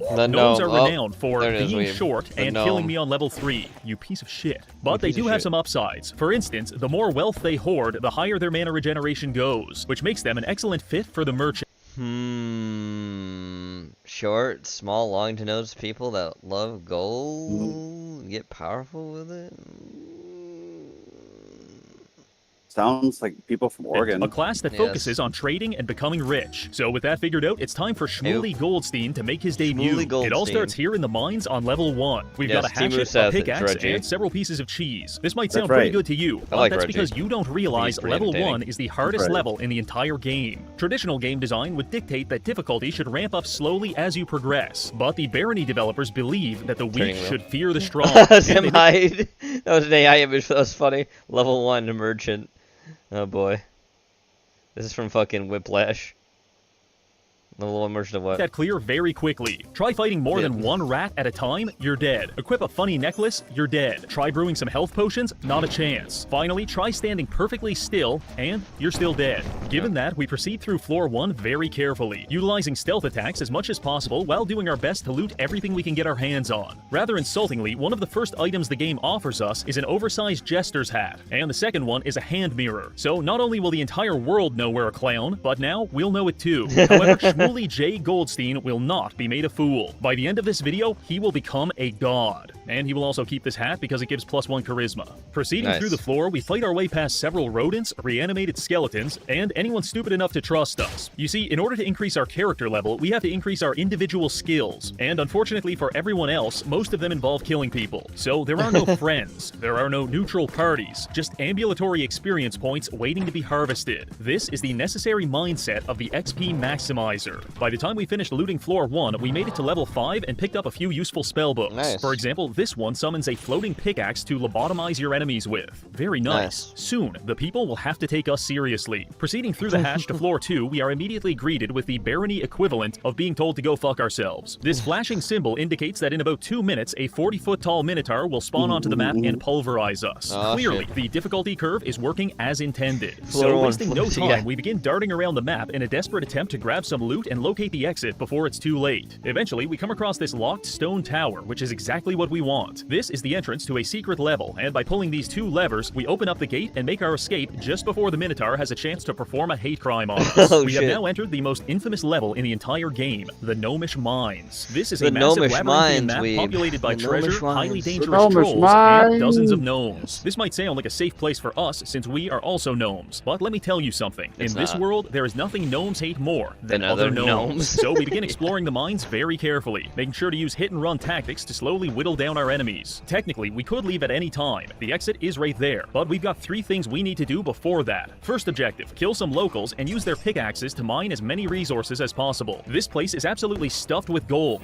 and I'll be damned if we leave behind even a single nugget. I know what you're thinking, Reggie, that's going to take forever, but don't worry, we've got a secret weapon, this almost useless piece of fabric. When a normal person equips a blindfold, they will have a hard time playing the game, but when we, a filthy gnome, equip the blindfold, we enter a state of sensory deprivation, which heightens our natural affinity for precious metals and allows us to literally smell every piece of gold in a 2-mile radius. Using this technique, we were able to track down every gold deposit in this godforsaken mine. Now that we've got some cash, we make our way to the top right corner of the map, where we find a fellow enjoyer of the free market. This is a shopkeeper, and he is our only friend in this cold, dark dungeon. Now here's the strategy. We buy everything he's got. Doesn't matter if it's trash. The simple act of purchasing it levels up our trading skill, which levels us up as a character. Then we sell all that stuff back to him and buy more stuff. Technically, we are losing money on these transactions, but think of it like an investment, because if we can max out our trading skill, we will earn the ability to sell anything to shopkeepers, even valuable gems, and that is where the real money is. By the time we were done executing this technique, we managed to grind out 4 levels and get our trading skill up to 75. Additionally, the shopkeeper sold us a new shield and 2 pairs of steel anti-gravity boots. Normal steel boots weigh around 40 kilograms, but these ones weigh 80 kilograms less, making them atmospherically buoyant. This is important because our weight affects our speed, and in Barony there is no easier target than a morbidly obese man who has immobilized himself under the weight of his own gluttony. Shit, now let's move on to our last objective. Right. In the bottom right corner of the map is a legendary spellcasting helmet guarded by a series of highly dangerous booby traps. Wow guys, very impressive trap room you've got here. Be a real shame if I had 7 pickaxes in my inventory. With the traps disarmed, we are now free to grab the Sphinx's cask. Sporting +8 intellect and +3 armor, this helmet is basically our best-in slot for the rest of the game. Now all that's left for us to do is finish exploring the map and get out of here. This took about an hour, so I'll give you the highlights. 20 minutes running around electrocuting gnomes, 20 minutes finding more treasure, and 20 minutes creating a minimum wage labor force. That last one is very important, so listen closely. As a gnome, no one wants to be our friend. This isn't a political take, it's an observation. Because every time I talk with an NPC, they try to stab me. So our only option is to deceive them into compliance by manipulating the currency. What we do is run around until we find these piece of shit rocks worth $1. Then we cast a magic spell on it and suddenly it's valuable because we said so. Then we take those artificially monetized items and beam them off people's head to convince them to work for us. Congratulations, we have now established our own fiat money system, but way worse. Because this ain't even fractional banking. Oh, no. In fact, it's not banking at all. You're gonna work for Shmuley Goldstein until you die. You're a lightning staff gnome that fights enemies from afar? Very cool. But the second that staff runs out of charges, I will be sending you to the front lines to fistfight a troll. And when you inevitably perish, I will be selling all of your personal belongings to the nearest pawn shop. Point is, with this technique, we were able to enlist a small posse of delinquents to act as our bodyguards. In fact, we even got really lucky and recruited a succubus. This is terrific because the succubus can seduce units into joining our party even if we're already at the party size limit. I thought this would be pretty good. However, as we will soon find out, it is completely broken. Regardless, we're all done in the mines, so let's get back to the dungeon. The next 2 levels of the dungeon were a deeply confusing experience. Within 60 seconds, I found a book on how to be an alpha male, found a necklace that literally chops my dick off, and then to balance it all out, I almost got killed by a boulder. After that, we wandered around in a daze while our followers beat the shit out of everyone on the map. I didn't tell them to do that. They just inherently know I want it, which is what makes them good followers. Eventually, we came across a series of merchants, at which point I was obligated to spend an hour min-maxing our trading skill to appease my compulsive desire for number go up. Here's a summary. We added 4 more anti-gravity boots to our collection, grabbed an alembic to allow us to practice alchemy, and most importantly, we maxed out our trading skill. All of this landed us at 7,000 gold, which bumped us up a tax bracket into wealth level 3. Not bad. All of this was done just in time for the next secret level, Mine Town. Barely a town, and certainly not a mine, Mine Town is actually a religious site for members of the free market. See what Bob That's because it posted has in 4 general? shopkeepers and plenty of what I call free resources. If you're playing one of those non-capitalist slop classes, you probably won't care about this level, but for us, this is huge. But Reggie, how can I maximize my Mine Town experience? Well, I'll tell you. I'm Harry Noman, motherfucker.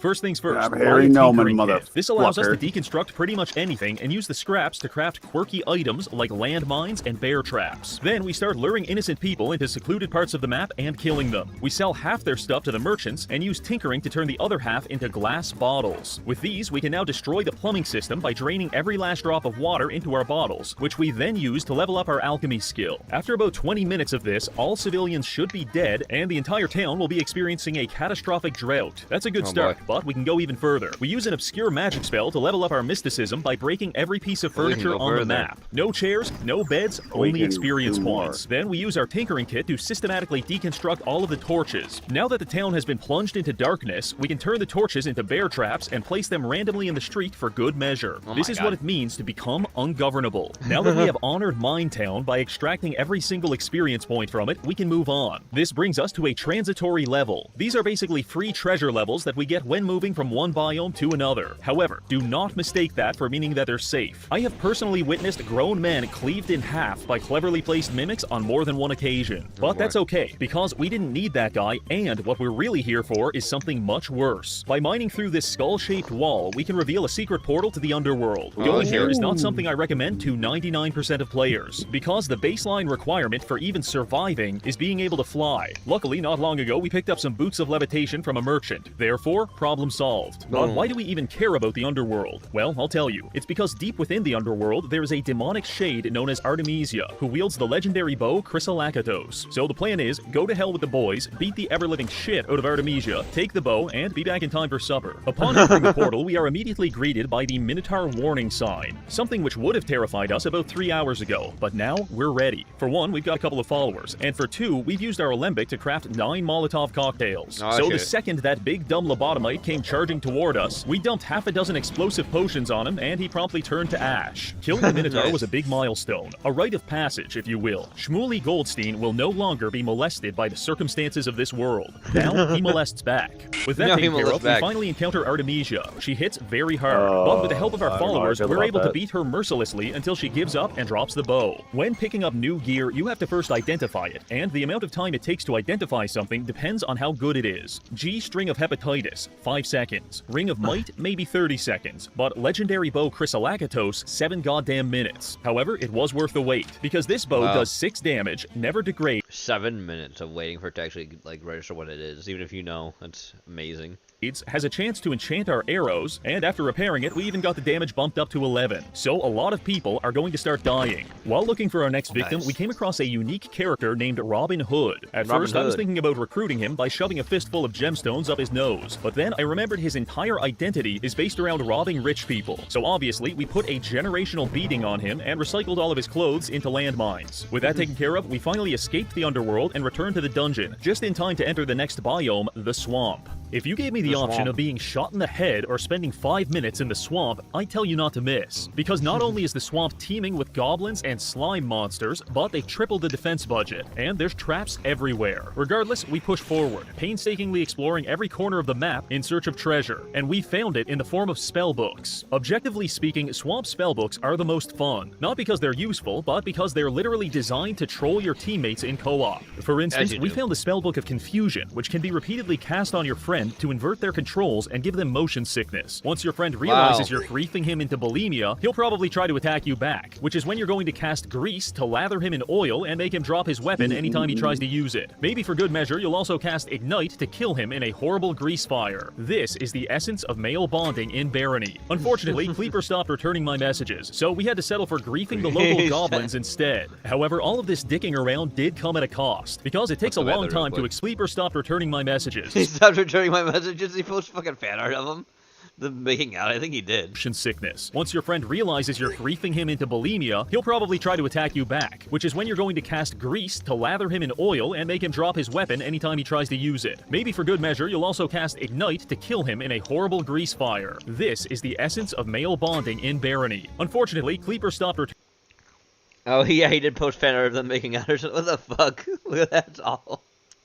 My messages, so we had to settle for griefing the local goblins instead. However, all of this dicking around did come at a cost, because it takes a long time to explore each floor, and starvation is slowly creeping up on us. For the past hour, we've been surviving on a diet of greasy tins of food, but by this point, we've completely run out, and we're starting to take hunger damage. Many a promising run has been cut short due to poor food management, but Shmuley Goldstein refuses to die with anything less than 100,000 pieces of gold to his name, so we pushed through the pain. Eventually, we hit a lucky break, where after finding a series of chests, one of them tried to kill us, only for us to explode him like a piñata and feast upon his innards. The chest was full of cheese, cream pies, and more industrial-grade slop, which should keep us running for the next few levels. Probably the only other important development during our time in the swamp was that our succubus started recruiting tons of new allies. In fact, she even managed to recruit a legendary zombie named Coral Grimes. He's very powerful, and he also has 3 of his own followers, so our party is now 7 or 8 people despite having a follower cap of 4. Our time in the swamp came to an end when we stumbled upon a portal to the haunted castle. As with any secret level, this is an exceptionally dangerous place with exceptionally valuable loot. Our first order of business was to make our way inside the castle. It is here where we will find tons of gold and some legendary boots. But the second we touch anything, 25 zombies are going to rise from the dead and try to kill us, so some preparations are necessary. We start by covering the castle entrance with bear traps and a thick layer of grease. After that, we brew a few Molotov cocktails, get everyone in position, and grab the legendary boots boots in order to start the show. Almost immediately, the first wave of zombies was upon us, rushing down the entrance, only to find themselves thoroughly lubed up and dicked down. After healing up the troops, we pushed out of the keep to start the zombie extermination process. I was expecting this to be the hardest part, but to my surprise, our succubus just charmed every zombie we came across, and within 30 seconds, our party had doubled in size. We are now commanding a small-scale undead army, which we were able to use to slowly clear out the rest of the map and grab all of the loot. Notable finds include a shitload of gold and a spellbook of Remove Curse. Being able to remove curses is high-level utility magic, because at least half of the spellbooks in this game are cursed, and if you try to read from a cursed spellbook, it literally lobotomizes you. Thankfully, we won't have to worry about that any longer. We were also able to increase our tinkering to level 80, which means we can now craft the single greatest item in the entire game, a leather backpack.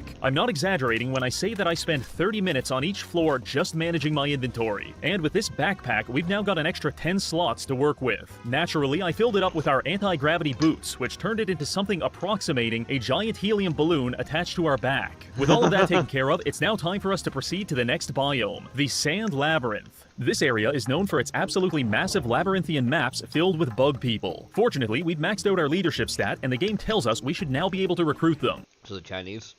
Excited by this prospect, I walked straight up to one, attempted to shake his hand, and instead got stabbed in the face. So I guess that was just a fucking lie. Welcome to the Sand Labyrinth. The majority of our time here was spent doing this. The only reason we didn't starve to death was because we found a ring of slow digestion and a sweetgrass sprig. Both of these items together form a very powerful anti-starvation build, which reduces our hunger rate to somewhere around 30%. This gave us plenty of time to dick around and also encounter one of my favorite NPCs in the entire game, the Potato King. He's a goblin with a jester hat, suspenders, a beard, and a certain indescribable aura. So naturally, I equipped my nicest gem, ran straight up to him, and threw it at his face in an attempt to recruit him. Unfortunately, we must be at our follower limit because it didn't work and a giant fight broke out, at which point I was forced to execute him with blood magic. Killing the Potato King felt like strangling my own father to death in the pouring rain. It was emotionally devastating. But rather than confronting those feelings like a man, or God forbid, going to therapy about it, I just forced one of my other followers to equip his clothes, thereby turning him into a replacement Potato King. And just like that, it's almost as if it never happened. However, we decided to keep one thing for ourselves, the Potato King's legendary mace, Sharur. If all of the legendary weapons in Barony were internet users, Sharur would be the Redditor, because it is obnoxiously quirky and refuses to shut up. So, much like a Redditor, we ignore it. The only reason we put up with this in the first place is for the special ability. While we have this mace equipped, it increases our mana regeneration, and that effect scales dramatically as our mace skill goes up. So over time, we can double or even triple our mana regen. For a piece of shit spellcaster like us, that is incredibly valuable. At this point, I feel our D&D style party has finally come into view. We've got Shmooly Goldstein, the financial wizard, Succubus, the Goon Farmer, Coral Grimes, the Death Knight, and Potato King II. Between the four of us, I like our odds, so our party pushed through the Sand Labyrinth and even completed 2 secret levels in the process. Long story short, we made a shitload of money and killed a Minotaur in order to take his legendary spear. With the Sand Labyrinth complete, we can now proceed to the ruins. If we can make it through this biome, we'll finally reach the first boss, Baron Herx. Now in terms of trap density, the ruins is on par with central Poland, because these fuckers are everywhere. Fortunately, we have amassed an impressive collection of spells, and we've got one specifically for disarming traps. So it doesn't matter if you've spent all day carefully placing turrets and floor spikes. Shmooly Goldstein is going to spawn onto the map, pop a speed buff, and fly around systematically disassembling all of your shitty little traps until you're all alone. And God help you when you're all alone. With the traps out of the way, our followers are free to engage the dozens of gnomish gangs that inhabit the map. Most barony fights occur on the scale of 1v1 or maybe 2v2 combat, but these brawls were easily 30-person bloodbaths. Most of the locals did not survive, but some were smart enough to bend the knee and join our party. Thanks to this, our party size easily increased to around 25 people. We were recruiting everyone, even in oh my god. Inanimate objects. Nothing was safe from the Goldstein Industrial Complex. In terms of looting, we were able to secure a few very nice spellbooks, such as Psychic Spear, which does massive damage, and also the Spell of Preservation, which prevents our gear from degrading as long as we've got enough mana. This is huge, because some incredibly powerful items, such as Amulets of Magic Reflection, are balanced only by the fact that they can degrade. But now, we can just ignore that and become immune to all magic indefinitely. Become I'm not going to lie, this build is getting absolutely filthy. Building off of that, we were were able to find a merchant and push our gold reserves past 20k, which puts us at level 4 wealth with a massive 40% buff to mana regen. In terms of spellcasting, we are rapidly approaching a god-level sorcerer. There's just one more place we need to visit to solidify our status, the Mystic Library. Proceeding through a secret portal, we arrive there. The magical archive containing some of the strongest spells in the game, and also several people we can murder for the crime of existing. A wise man once said, you should have a plan to kill everyone you meet. And that's fair, but personally, I prefer an improvisational jazz mindset when it comes to these things. A little gang beating here. I mean, Here, a couple of fireballs there, and maybe a few dozen acid never potions hurt for good anybody, measure. okay, There's really buddy? no wrong Well, answers. After we finished converting the local populace into funny numbers on our XP bar, we took our time pilfering the archives. Notable I'm just saying. Gene, why are you like finds this? include a Dude, spell like, of who vampiric hurt you? aura, greater might, and the best one was a tier 5 spell that drops a comet on your enemies. Very tasteful. With all of that taken care of, we're now ready to proceed to the I'm gonna first boss of the punch that guy in game, the Baron dick. Herx. His Wikipedia page describes him as an You evil tell that guy he tyrant better of low duck moral his fucking standing. head, But dude. personally, the more I read, the If more I I didn't like this kill him guy. and So bury we'll put him him down alive. nice and easy. Arriving on floor 25, Herx's arena comes I know what I said, Gene. Yes. I know. into view. Just beyond this Sorry about that. to view. Just beyond this point Why you lies hear that, Shmuley's guys? greatest He just- challenge he yet, just which is dismissed why him we're like, going yeah, to utilize our whatever, ultimate slave. I'm technique, not- casting back to- spin on him like watch 500 the times video. to centrify. Is that Homelander? It almost looks like Homelander, but I think it is. Who is No, this, that's not Homelander. Who is this meme? Fuge his brain. Herx. Look at this guy. To a slurry of gray matter, at which point he will die. So we enter the arena, spawn Baron Herx, and blast him with a spin spell, only for absolutely nothing to happen. Dear God, he's immune to being spun. At this point, we've got no other option. If we can't turn your brain to mush with shitty magic spells, we're going to have to do it the old-fashioned way. So I called in our 25 followers and had them curb stomp his skull relentlessly. Truly, the most dignified death we could offer to a fellow capitalist. With that taken care of, we open an escape portal and head to the nearby hamlet, where the townsfolk are celebrating our heroic victory. The hamlet is one of the few levels that is actually intended to be purely peaceful. Everyone is celebrating our victory, the shopkeepers are all very kind, and generally, it's a good time. Which is why we are morally obligated to kill everyone here. Just as the blank canvas taunts the budding artist, so too does the peaceful hamlet taunt the serial-killing capitalist. And so... Yeah.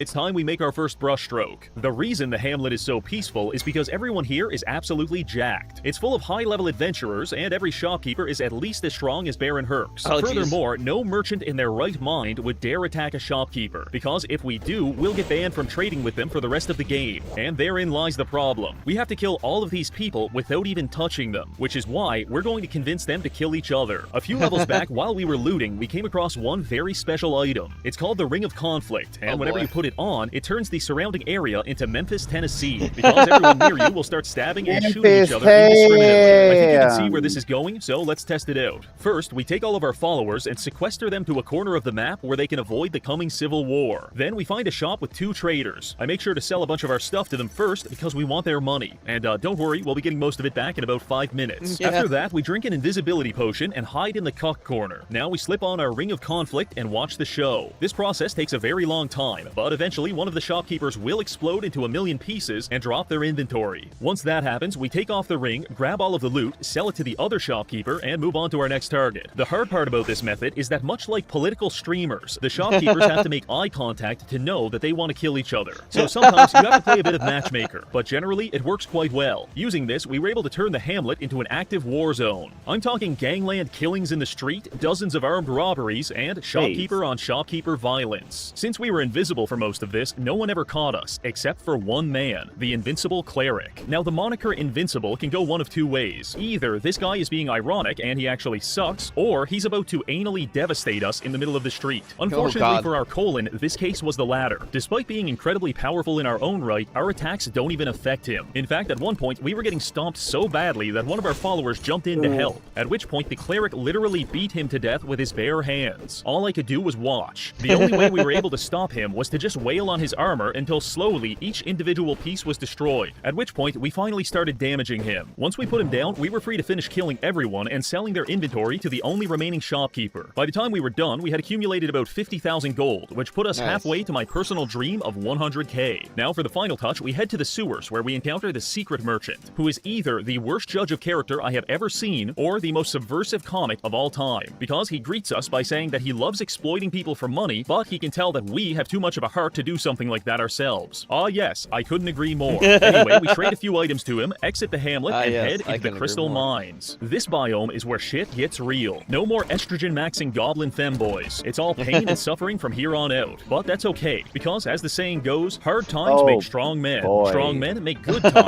times make weak men, and weak men make me hard. So let's get a move on. Proceeding through the caves, there are exactly two things we have to watch out for. Crystal golems and the cockatrice. Either of these monsters could easily kill us given the chance, and after being here for only 10 minutes, we're already down 7 party members. Furthermore, we're experiencing a minor crisis. Barony is one of those really quirky games that decided it would be fun if money weighed you down, and now the cumulative weight of our 50,000 gold coins has rendered us almost completely immobile. The logical solution would be to just drop the gold, but much like a monkey trapped in the jar, I would sooner die than release even a single ounce of this hard-earned I'd rather lose me hand before I lose the dime, SpongeBob. wealth. So I resigned myself to dragging my body across the floor like some kind of human slug. I did this for all of 2 minutes before realizing that at this rate, we will certainly starve to death, which is why we're now resorting to Go-Go Gadget Magic Mobility Scooter, also known as the Speed Buff. We picked up this spell a few hours ago, and now it's the only thing keeping us from fusing into the floor. With our mobility issues temporarily fixed, we push deeper into the mines, at which point the fighting intensifies. Despite our new spells, we just can't kill these freaks fast enough, and our followers are paying the price. Coral Grimes beat to death by a golem, and worse yet, our succubus ripped apart by a cockatrice. Truly a dark day for capitalists everywhere. Right back. They're leaving us one by one, abandoning Shmooly in his hour of need. But you know what never left us? The gold. The gold doesn't betray us by getting torn to pieces in a dimly lit mine shaft. The gold loves us, and we love the gold. I worship the gold. I talk to the gold. And of course, I make love to the gold. In exchange, we are rewarded, because as we fumble our way through the dungeon, we come across the single greatest item for our class, the golden mask. I don it, and immediately feel a jolt of electricity course through my body, from the top of my head to the tip of my you-know-what. We have reached our final form. As you listen to my erotic Scrooge McDuck-style fanfiction, you're probably wondering what's so good about this mask. Well, I'll tell you. It gives us a 50% weight reduction to all gold in our electricity course through my body, from the top of my head to the tip of my you-know-what. We have reached our final form. As you listen to my erotic Scrooge McDuck-style Erotic money? Nah. It's McFucking McDuck. No, it's McFuck now. Speaking of, here's 10 grand. Now on your knees. Oh, no. Oh no. Fiction. You're probably wondering what's so good about this mask. Well, I'll tell you. It gives us a 50% weight reduction to all gold in our inventory. That means no more mobility scooter. We can finally walk like a normal human being. But we can go even further. By combining our blank scrolls with this enchanted feather, we are able to bless the mask. After doing this twice, the mask now reduces our gold weight by 150%. So not only is our enormous sack of gold not weighing us down, but in fact, it's actually lifting us up and offsetting the weight of everything else in our inventory. So the more gold we hoard, the less we weigh and the faster we become. This is Merchant Apotheosis. Perhaps sensing that we were getting a little too cocky, the game decided to humble us by having me fight an incubus. We almost died here because these little bastards use confusion spells that invert all of your controls. Left becomes right, up is down, and basically go fuck yourself. It's quite disorienting. But after surviving that, we picked up the pace, speedrunning the next few floors and acquiring a couple more spells such as Portal of Teleportation and Void Chest. Teleportation is self-explanatory. You've got an intricately booby-trapped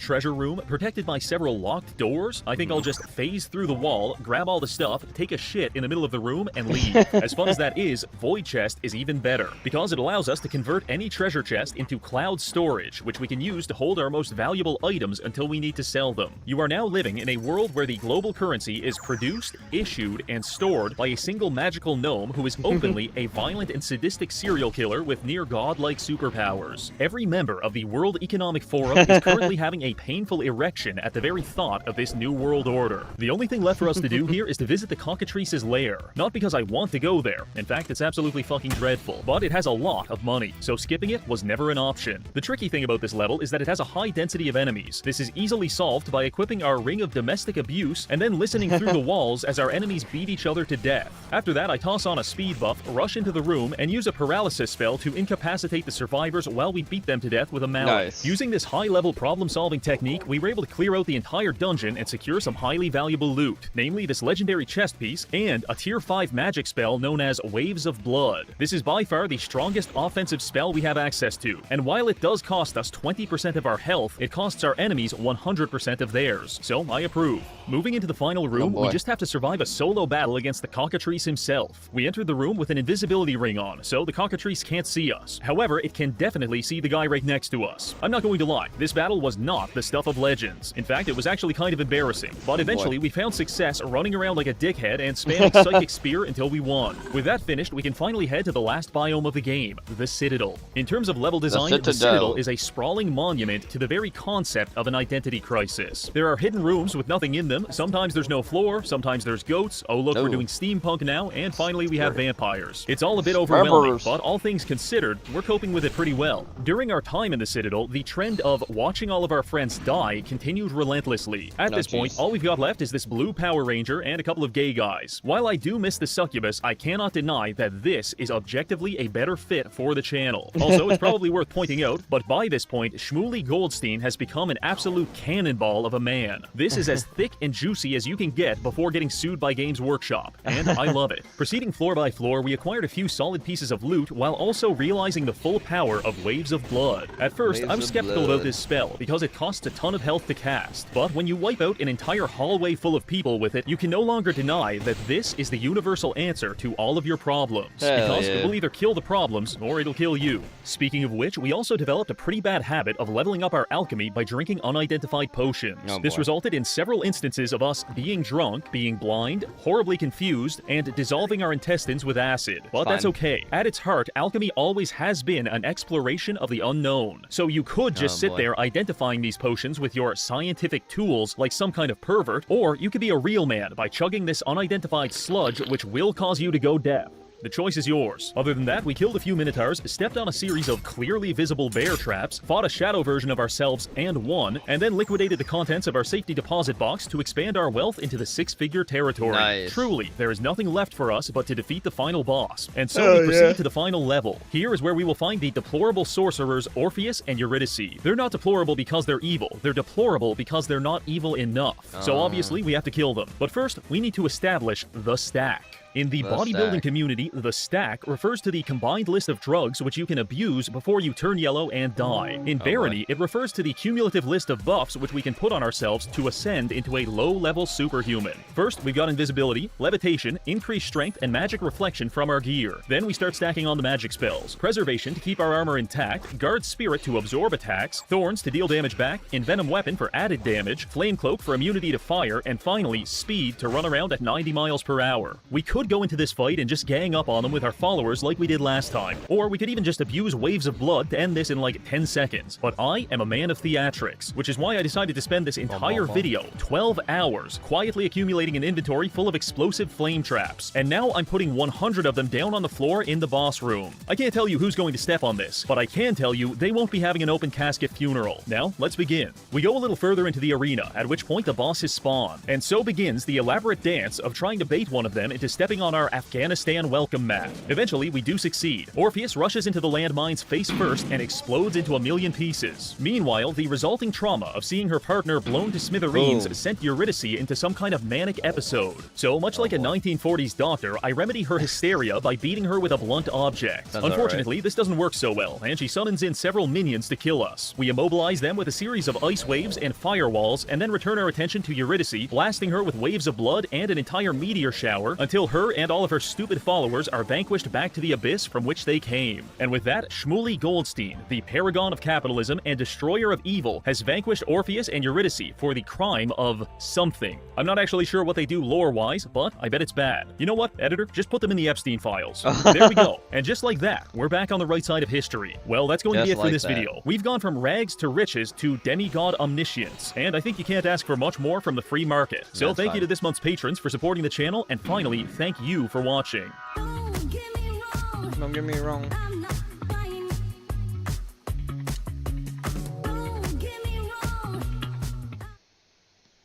Fantastic. Alright. Women. Spicemancer. It says, Quiver. Mission failed successfully. I think that makes sense. Leave me alone before you blow my cover. If you're worried about being covered, I've got some bad news, Bowgirl. Shut up, you know what I mean. And seriously, quit calling me Bowgirl before someone realizes I'm Quiver. Scantily clad and serving drinks to villains. Oh, how exciting. Professor Scythe. Tell Huntress. me, who got you, dearie? Sorry, Hunt Was it Mistress. blackmail? Hunt Mistress. I put my money on hypnosis. I love the outfit with the British helmet. Oh, yeah. See, she can barely talk. Clearly some kind of psychic thrall situation. Right, now that's settled, we can discuss the matter of payment. Oh, is that Night Frost making snow cones? I take it all back. You're doing great. I don't know whether to be relieved or mortified. See, this is why it pays to fly under the radar. Not like anyone here's ever heard of Robinson Delano Banks. Never heard of him.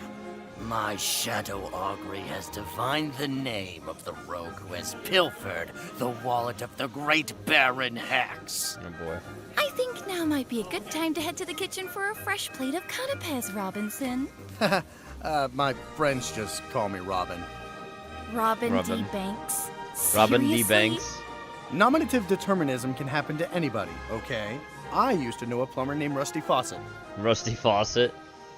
Oh no. That sounds really bad. Oh, here we go, Weeb. How the demons were talking about Jesus. Trench Crusade. Here we go. How the it's a meme. Are you ready?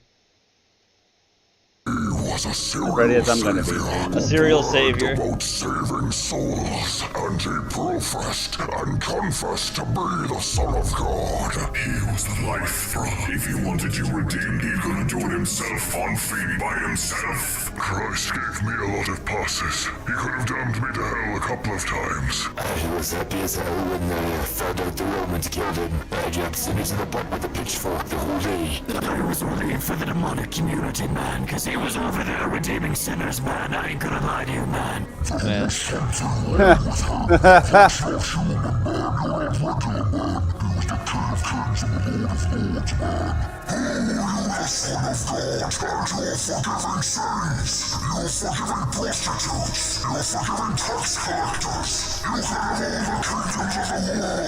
So from what I hear, the Gospels prove everything to be true. He is the savior of mankind, and he was a god in human form.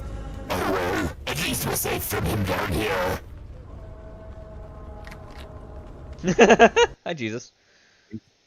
Are you sure about that? Hello. Here we go. Now here's Hunter the Parroting. Secret Hunters. Hunt for a... Listeners, welcome to Podcast. The Secret Hunter. Yep. You Fine, may Vic. call me the Eminent Magic Magnum. And you can just call me Captain. Welcome to the Secret Hunter Wow. Show, where we Yeah. hunters of secrets scour the dark Look at, underbelly look of the at, gaming world. look at how 90s a lot of this shit is already. I mean, you have the gay shit with them here over here. Water. It's this question mark on the water thing. Looks fucking like sports drinks. You got the fucking... Look, all the magic cards. Fucking... These monitors. It's so 90s. World. And today, we start Then again, our that's when this series is quest supposed to be to set, like, find the a 90s. real haunted House. video game. Oh no, haunted video games. Of note, our occupation in our day-to-day is, in fact, hunting the supernatural. So we thought it fitting to take this approach towards the show as well. Exactly. But And actually, sorry. Should we mention that? the hunting thing? Yeah, is that smart? Should we mention that we are that we go for the super? Yes, listeners, intrigue. This quest might mean nothing short of a grisly death for us truth seekers. For the isn't exactly keen on the proverbial and leaking in on their The fucking censorship I'm putting in other words. Right then. True. More the reason for you to stay tuned as we begin to unravel the dark world beneath the skein of and darker yet, the video game industry. We'll see how this goes. Let us look at the first game on our list. Bronson Goes to California. A game adaptation of the 80s disaster flop movie, Bronson Goes to California. Adapted for the Atari 2600. Dear companion, have you ever had any run-ins with the Bronson franchise in the past? So, franchise, yeah. So, like, Bronson Goes to California, the movie, I mean, it had some, we'll call it, rough competition. I mean, it wasn't exactly topping classics like Death by Doug 2, Dug Another Grave, or, oh god, man, Jeremiah Scrompton's Apple Racing! Yeah! Oh, that one was so good! Insanely good! Scrompton's a bloody auteur. Yes. But, yeah, like, Bronson's hardcore, but you don't hear me bad talk about performance had shit, I an said it out immediate loud. effect on sales numbers of the video game, which, you know... Good night, everybody. Into the video game crash, right? Yeah, it was a prime contributor to the video game recession in '83. In the US. In the US, yeah. We were sitting nice and tidy with our ZX Spectrums, weren't we? The real gamer nation. Oh, Jesus. The ZX Spectrums were so bad. And the video game crash, and it was in the US. But that affected global market, though, because it was a lot of those games were being made in Japan, and that was the bubble that happened. Not the 90s bubble yet, but it did have an impact of what they had a big crash with, too. A lot of stuff did. And that is what ended up leading to a certain thing being created. Do you know what that is, Weeb, that they created because of the game crash? I don't know what it would be the NES. Yeah. Really, the original NES, because you want to know how they sold it as originally?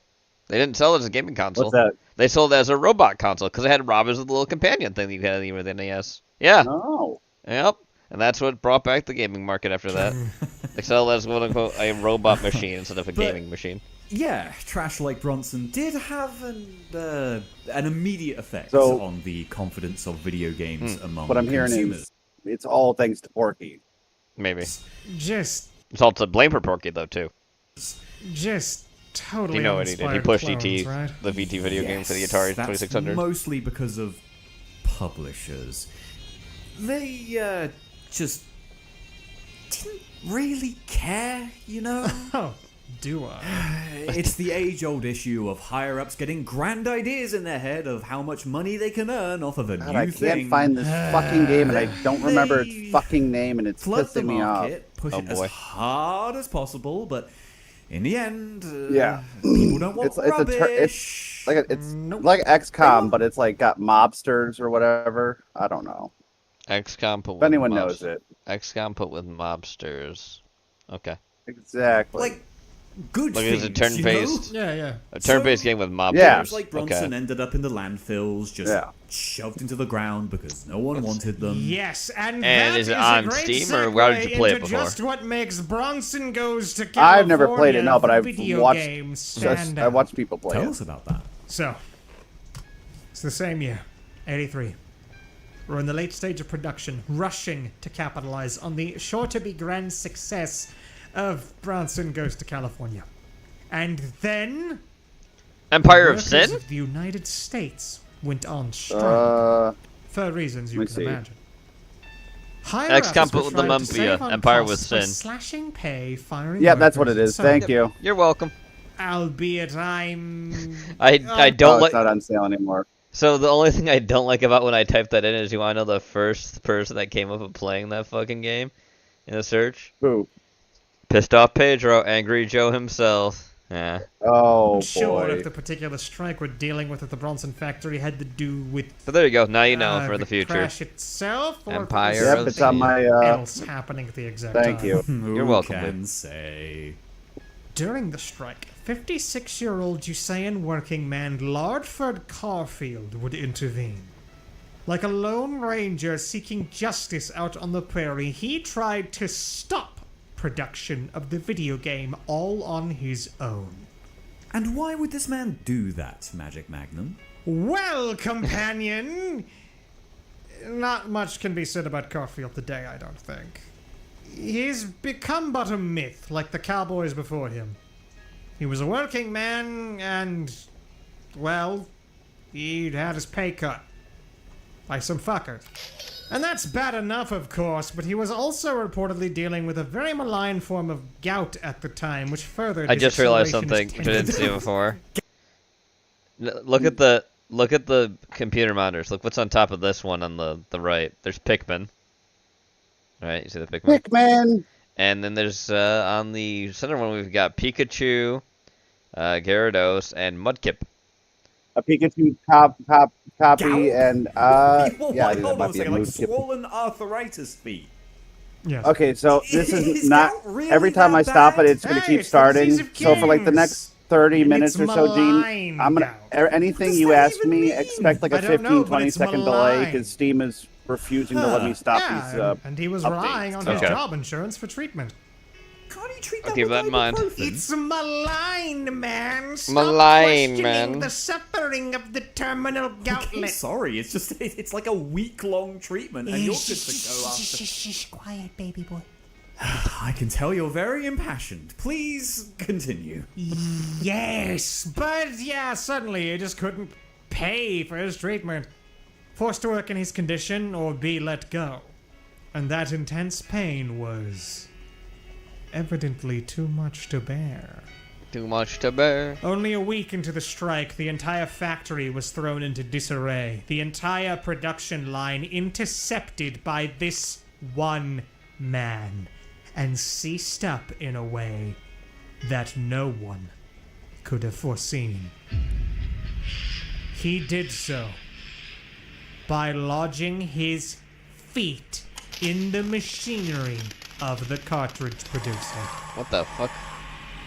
But even then, Oh yeah, the ET it could fiasco not be too. fully Yep. halted. That's the Lest we forget. Yeah, I was Lardford mentioning that because I did really Carfield badly in the burying the was cartridges in the dragged desert. They did actually do into the that. They did. They had overflowed the His cartridges. body Atari spun burn into pits. Yep. string by the gears. But they and were some that pressed remained, down. and they were sold for quite a pretty We're penny. just gonna bury them out in the desert and Of ignore them Bronson for Goes their. to California's Oh, video yeah. game cartridges. Everybody wants All an before ancient relic the of a shite production game. line Yes, they do. could be I completely think most of them stopped. were picked up by the AVGN though too. He did that whole movie I've thing, read and this, I think he like, did pay 20 good odd money to times, and basically it never, make like, a movie it about never that gets any less. and to get them. Well, Other people have got them too. odd. It's like I a, think you mean it's a big tragic? sight thing in general. it can be both. It's Though I don't think I'd want to get Definitely anything out of the pressure, that's for desert, sure. especially if it's Oh, the but it like gets Nevada or worse, Arizona doesn't it? desert, because that's where a Right. bunch of nuclear Yeah. tests were done, and that soil's as pretty it turns fucked. out, a factory accident like this so should no. probably be a I'm rather good. big deal. But quite a lot was spent on advertising Bronson Goes to California, the video game. Higher ups had expectations for a nice payout too. Something like this couldn't just get out. So, we had the factory head, Tritty Libbet, the head of the producer of the movie. The head of the producer, it was just his head. The head producer of the movie, Craston Foots. Craston And the Foots. game's producer, Jackson Golf Ball. Believe it or not, the Golf Ball family originally traveled to America aboard the Mayflower. Oh, really? Ridley's Believe It or Else. Yeah. Ripley's Believe It or Else. Through a concerted effort, those three managed to cover up the whole thing. They withdrew from the industry house where it happened. They hid the evidence, and then had the entire so-called Carfield cartridge batch buried in a landfill. And that was that. for a while. But when the crash had eventually taken its full toll, the conspiracy could simply not last. After being outed by each other, both Tritty Libbet and Jackson Golfball were eventually arrested. For their parts in the cover-up? Nah, this was years later for unrelated meat crime.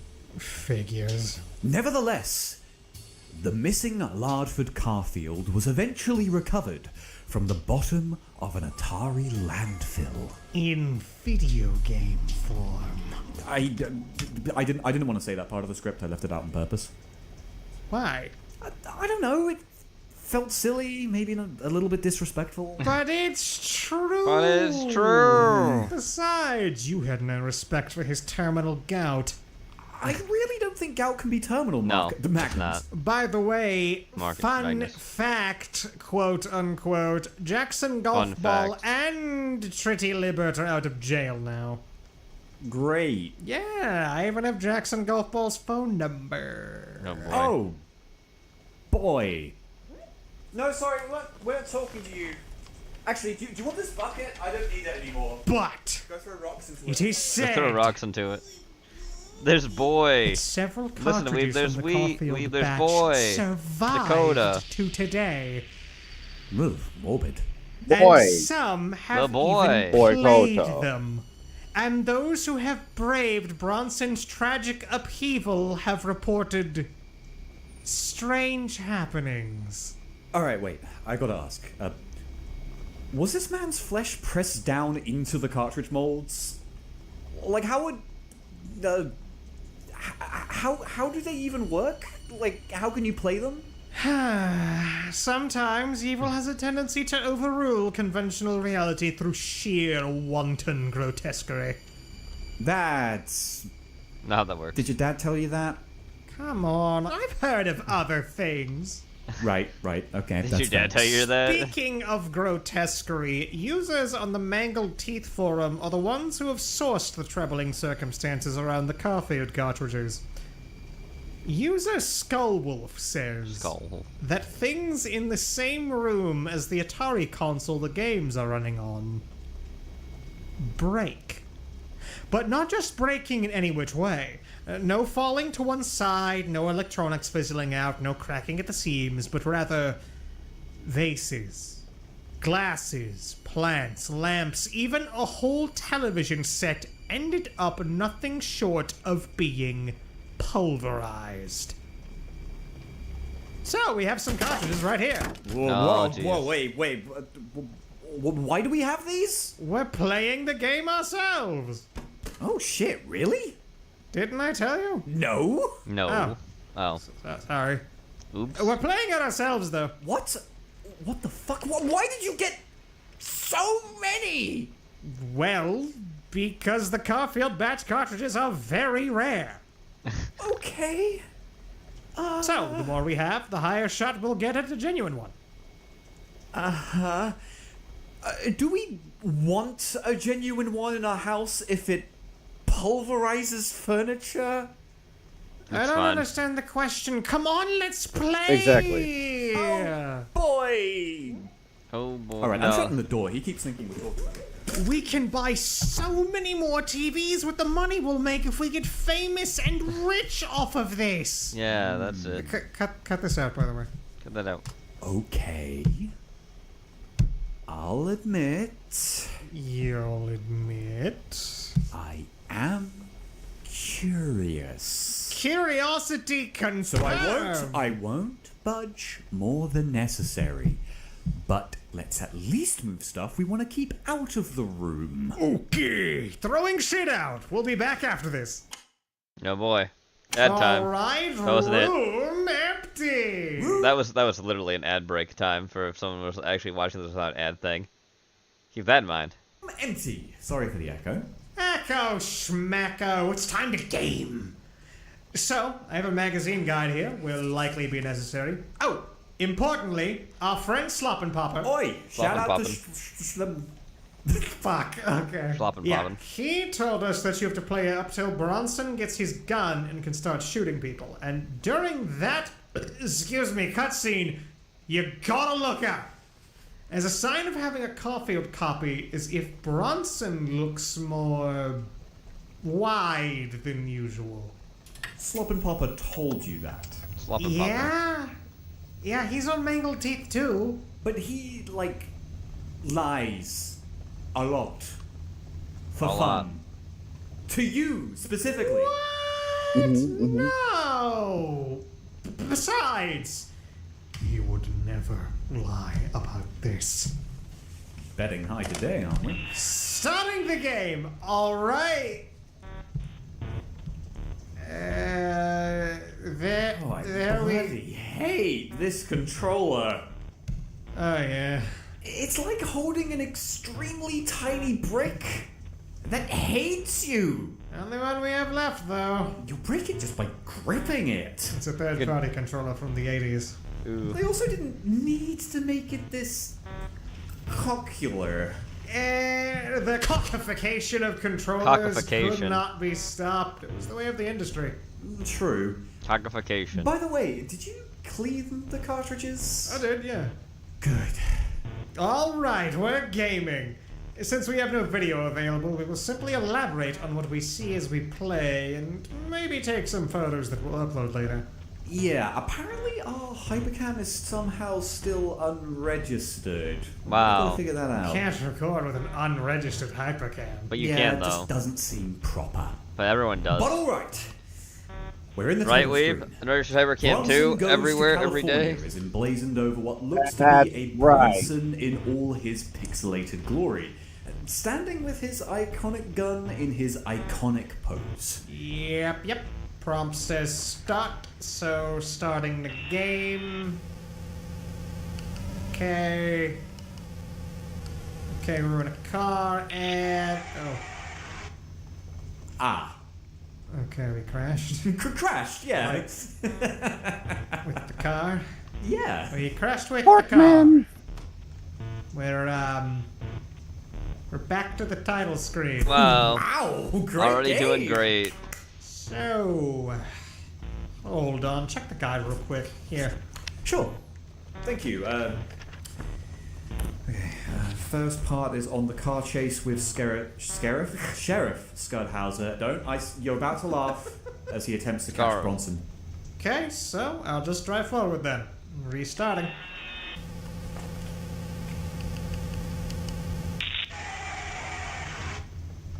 You crashed again. Wow. Yep. Okay, maybe, Game's doing real well. I got it. There we go. Alright, now we're going. Now we're driving. Oh, What's that? No, okay, it's fine. Okay, we're making progress, I guess. How long am I supposed to go like this? For, like... Okay, avoid being caught until you pick up 10 gun shells. Is that what those are? Wow. But I've missed like 3. Okay, so... What? What? Oh, fuck! I crashed! No, that's good. Good? Yes, because you need to pick up all of them or you'll be stuck on a looping highway without a way to win. It soft locks. Of course it does. Just like that. Make sure to pick them all up. I'm gonna burn down Warner Bros. Oh. There we go. I fucking love Pikmin, dude. Are we recording again? Are we recording again? Yes. Alright. Dear listeners, we have been playing this piece of fucking trash for the last 4 hours. Only now did we notice the recording had for some reason stopped. And we have no sign of a wider Bronson. No!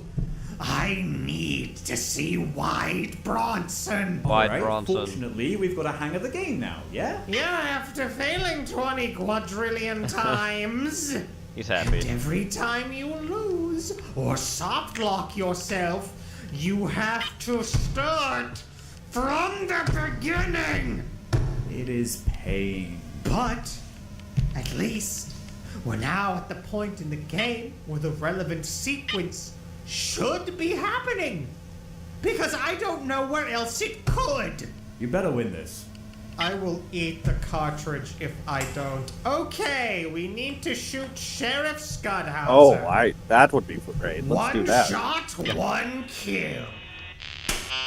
Well, if we fail this, we'll have another hour at least before we get here again. Are you ready, companion? Kill him. All right. That fucking vocal. That shitty fucking like Atari vocal.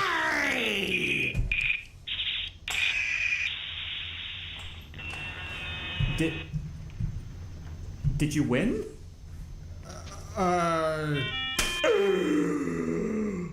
Oh! Bronson! Okay, we are currently witnessing the bit-crushed face of Bronson. He is staring at us. Is something happening? I don't know. Quiet. That's it? You've won. Bronson got to California. They just started screen. That's it? Yep. Just a text. Yep. All that for text. Man. Good game.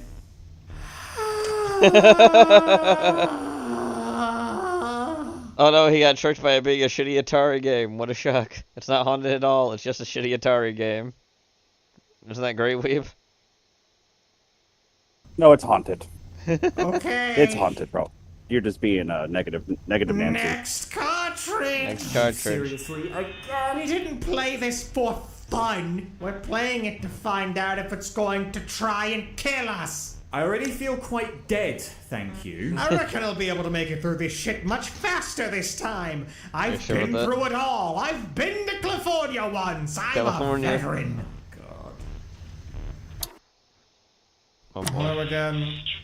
So, it's been another 4 hours. Nothing has happened. Nope. We decided to stop recording after a while. Yeah, I guess we'll, come back with reports on our progress, as we've kind of run out of commentary. As soon as we sense something being off, you will know. That's it for now. I'm gonna go get some crisps. You want anything? Give me some of those pickled Armenian cucumbers. Armenian cucumbers? Oh, you know it, baby. Roger. Oh, you know it, baby. Cartridge 3 Gay. is go. It has been another 7 fucking hours. And I am about to kill someone. You know who? Yes, I do. I'm gonna call him. He's calling him. He fucked with you, dog. Just to buy a bunch of shitty games. Slop and Popper! I have not seen hide Slop or and hair Popper. of Wide Bronson. Ruffle Limo. What do you mean, Ruffle Mouth? Oh, You dude. fucking lied to me. I will kick your ass off. I will So funny. skin you You're so funny alive, again. So bitchman. funny. Let's talk later. Let's talk later. I'm making chowder. What a douche. I piss in your chowder. No, don't. I'm gonna do it. Damn it. Have a go. Well then. White Bronson. It's a lie. Who could have known? Whoa, what are you doing? I'm putting them all. One of them's gotta start screaming or something. Bloody hell, there's over 30 of them. Well, at least they were cheap, right? Right? Come on. Fuck, shitty game, I punch you. Don't punch it, you baby! It's fragile!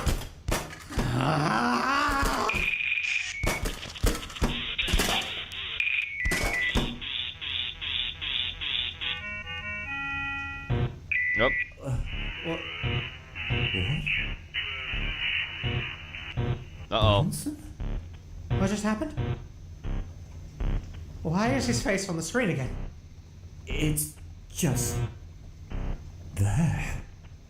I think they got something Wait. spooky. Wait, holy shit, back off! What? Shit, the Atari's fucking bleeding! Whoa, shit, what's blood? Blood is coming out of the Atari 2600 companion. Get the fuck away. Holy shit, get out of the room. It's coming out of the video game. Blood, real blood. Holy shit, my head. My hand? Oh, his Your hand. hand? Oh, his hand's bleeding. His hand's bleeding. That's why. You're Yeah. bleeding out from your hand. You are bleeding because you punched the Atari. Yeah. The game is not bleeding. Yeah, two blood's bleeding. Also, look, it says you've won. Bronson got to California. What the fuck? Well, hey, you found a way to speedrun the game. That's pretty cool.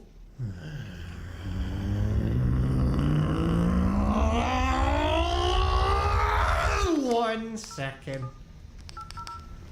Who are you calling?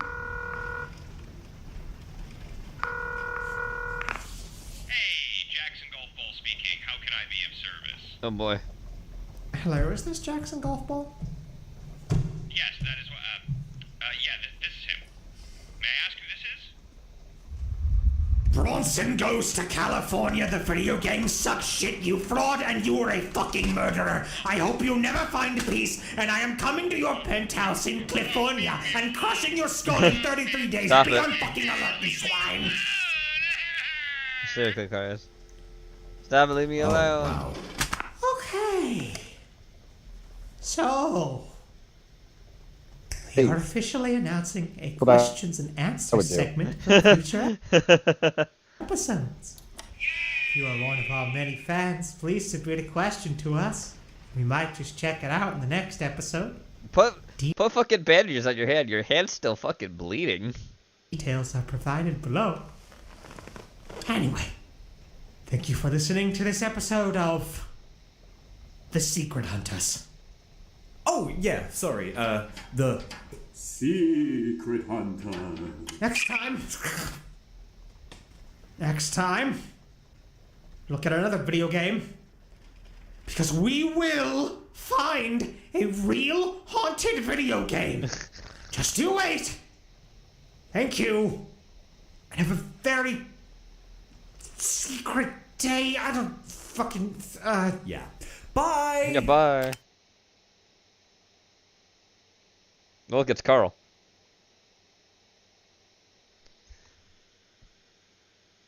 What is he doing, Jen? He's playing the accordion, but there's no noise. I don't know what that was about. That was weird. I don't know it was muted either. Anyway. Well, well, well.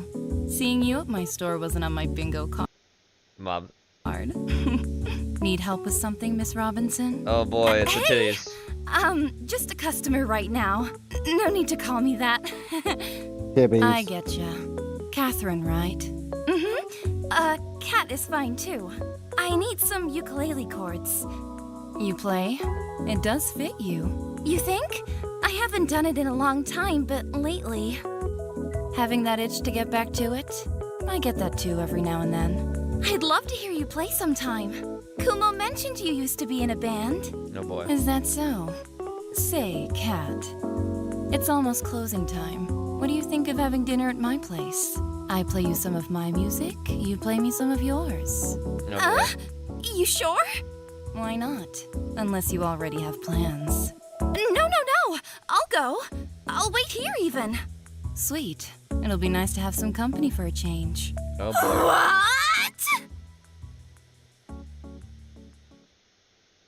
What? Alright. Look, a weird boy. As an old war boss, it's your job to make sure your weird boys is Weird sufficiently boy. weird. Yeah, here we go. That's a weird boy, all right. But let's take a look at what happens if your weird boys ain't weird enough. Hey, do you guys want to watch Blood Bowl after the fight this Sunday? Hey, look! That weird boy isn't very weird at all. Let's run over and hit him and all his chums. Look at the beakies. Look how beaky they are with the RS armor models. Look at that shit. Look at them. Look how goofy they look. Base. He's powerless to stop us. Firstborn heroes, bro. But remember, weirdness has its limits. There's always the risk that your weird boy's gonna get, too weird. You all just beaming messages directly into my brain. And what do those messages say, Mr. Weird Boy? Just brain precious swift on end on crossbow to use in so dumb necromantic rituals. Ha! This boy's really off his rocker, Mr. Eldar. Is there any such thing going up in those craft worlds of yours? Yes. Oh, yes. Exactly. So next time you... He's like, wait, what? He's like, wait, what? He's like, what? He's like, ah, yes. What? I honestly didn't think anyone would cotton on, but yeah. Cotton on? I guess your weird boys are more than they let on. What else is happening in this galaxy of ours? Your smokeless robot found underneath the dump depot. Smoke the truck. We'll see. You too will see. Oh my god! It can't be! I'm zooming out straight to Orgartha! Orgartha, look. Orgartha! Yep, yes. another victory for Hyborgian space. Hyborgian, yes. Space stoners. Yes. Oh boy. Space. Amazing. Alright. Last video.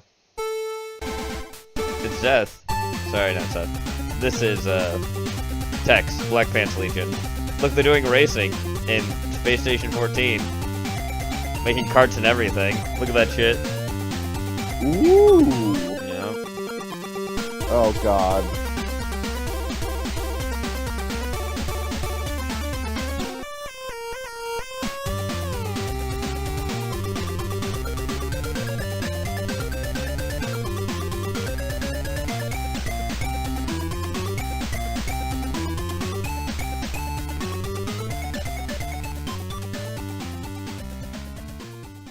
Howdy there, folks. Welcome to Space Station 14, BPL 14. And guess what? Guess what? We got a special one for us today. We're going racing. Oh yeah. The Death Arena Racetrack. Let's see, what do we have open? Service worker? Botanist, medical intern. Oh, they're gonna be busy today. They're gonna be busy. Alright, let's see. I'm just gonna be going to the racetrack. That's what I'm gonna be doing. I'm just a guy going to the racetrack today. You know? That's what I'm doing. Has a lot of we got a race grid, alright? And it's something to see. Okay. Oh, the news is here. Mr. Checkers. Mr. Yes, Checkers. That's me. Do you have time for an interview? Yes. Do you have a light? What inspired you to become a racist? Yes. What inspired you to become a racist? I enjoyed racing. What inspired you to become a racist? Life. I have enjoyed the raceology of the raceists that race their vehicles across the cosmos. My favorite as a young lad was, of course, Robo Death Killer Driver Bot 9000 version 2. He was great. He just, man, when the It was a great racer. people in the press corps walked up and were like, Look at the robot. Hey, it's you. He just crushed their head flat like a deflated Hey, it's you. basketball. It was great. It was great. Man, as a kid, I just watched that and died laughing. Well, anyways. My first opening came from an interview like that. Yeah, see. Race just keeps giving. Anyone back home you want to give a shout out to? The ex-wife? Please stop intercepting my catalogs. I need those. I am shopping for new loafers. Thank you. Yeah, and I'm best of shopping luck for to new you. loafers. Yeah. Thank you. Stop Thank doing you. that. I'm just here to gamble. Oh, wow. Wow. Is this the medical one? Oh boy. got a medical. It's tube, and the whole floor is ice. Tube. It sure is. My God, that's a great race vehicle. That's awesome. I'll bet on you to die second to last. Yeah, that looks like the end of the grid over here. Oh. Somebody's working on the wool. This has gotta be. Oh, I'll wake up more. Lord. When I'm done with this, I'm gonna be playing some Rivals for a bit. That'll wake me up. Whoa, look at this. This is all fancy. Hell yeah. Bum, bum, bum. Oh, wow. Super fancy. Look at that. It's a golden ship. Porky will have to entertain us. Is this a cab? He will. Yeah, it's got Or to be drive in tortured. the front. Fuck and yeah, seats in the dude. back. Gotta have a That's gold great. ship. It's fancy. There's another one in progress. What's this Mm-hmm, one? Brick. Oh my God! It's White Tom's Bean House. White Tom. Guys. Tom's Bean White House. Tom's Bean House. The race. The ship. White Tom Beans House. We got some good ones. Oh, the Waffle House. This is gonna be the worst race or the best race. We are space race, people. Space race. Oh. Okay. That's pretty good. That is pretty good. We got a lot of people building all sorts of spaceships. Yeah, there's the cow one. It's a cow. Yeah. Nice. Oh, there's Abernathy. Yeah. Hello, Vincent. Hello, You didn't tell me we were building ships. You got an hour. Build something gross and stupid. You do it all the time. We do it all the time. Cow versus Tube. Tube, Team Medical. Totally Tube, because the Weeb and I is probably one of the most resistance. Herbert P. Constable. Derry's good.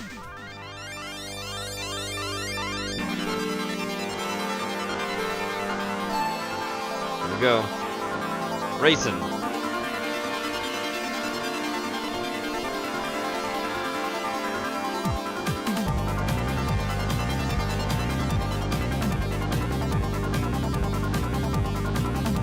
Oh, whoops. They hit the corner wrong. Look at that. Oh my God.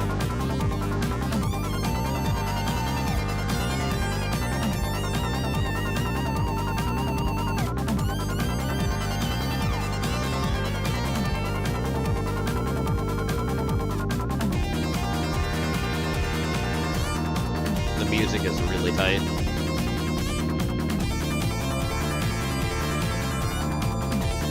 Cow ship hitter again. I do like it. Cow has had a wipe out.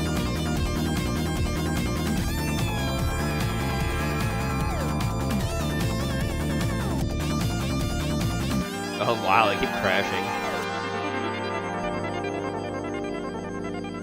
Woo! Finish. Unfortunate for the cow. They're eliminated. Oh, there's cow. Oh. One of the cows is also on the track. No, Oh, the they just picked humanity. me up. It appears that the RTG is damaged. That's probably leaking radioactivity. I'm just gonna leave now. I'm just gonna leave What a race! That's also leaking radiation.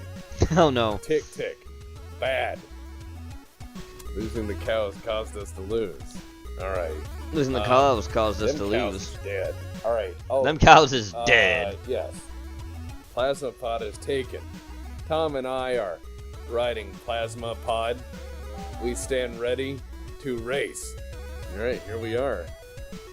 Man, this is way too cool. We have a fucking racetrack. Hell yeah. Oh, here comes our, the GX Cheapskate. Checkers, want to race my lawyer office? Maybe. I'm riding in this one. I'm sitting on Tom's wing. You're sitting on Tom's wing. This is nuts. Also in this race, Lamp and Race C. Oh no. Oh yeah, there's the camera person. Your own cam. Oh yeah. I'm the cameraman on the wing. Ah yes, Randy, I gotta ship my own. Lawyer's office is stole from an NT station last week. I may. Let me ride with Tom first. I gotta get this footage. All right. Get that. See footage. lamp and go instead of clamp and go, or see lamp go. Oh, see lamp go. I misread that. That's hilarious. All right, here we are. So that's see lamp go, the bright one. Race cam is now a Tom It's like right off each checkers. large pod racing. Standing room only today. Standing room only. This ship was called the Plasma Pirate. Tom stole it. Named it Tom Bombadil Racing Model Number 1. Plasma Pod. Yeah. Yeah. Anyways. We're gonna die. We're gonna die. I mean, our crumple zone is fucking glass. Y'all ain't got no seats because, well, too much weight. Too much weight, Thanks, no Tom. seats. I Too love much it. weight. We're gonna die. We're gonna die.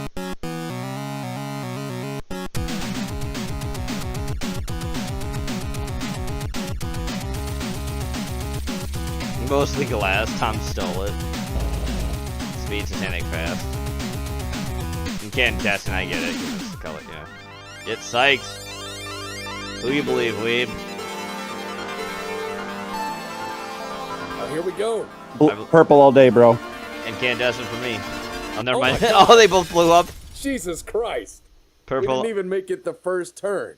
Yeah. Oh, Watch that. that's Look at so good. Started playing the fucking racing. They both USA, blew up. Died. They both blew up. Wow. Holy shit, they both died. Wow. Garnet, here's his POV.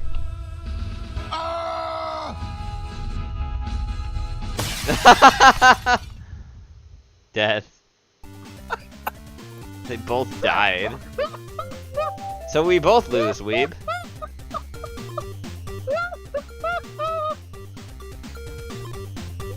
It happens.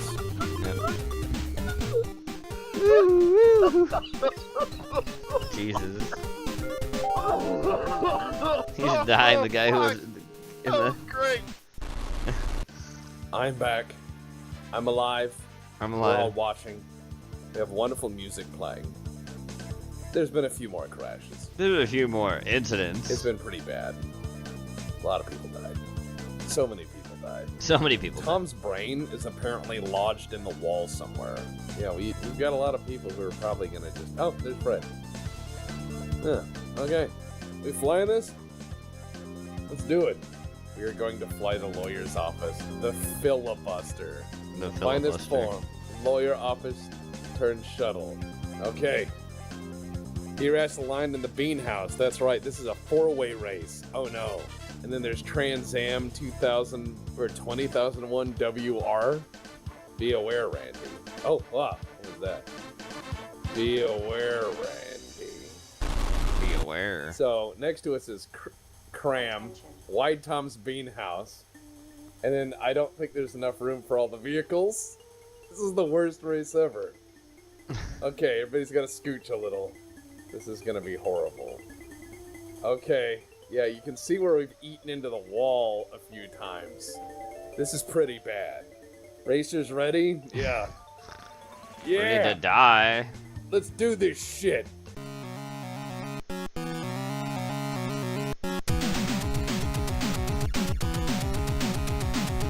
Okay, go. Alright. Oh, yeah, they're dead. Oh, Yeah, and dead. dead. And dead. Oh my god. Well? Yes. Yes, dead. Went down faster than expected. I think somebody else died.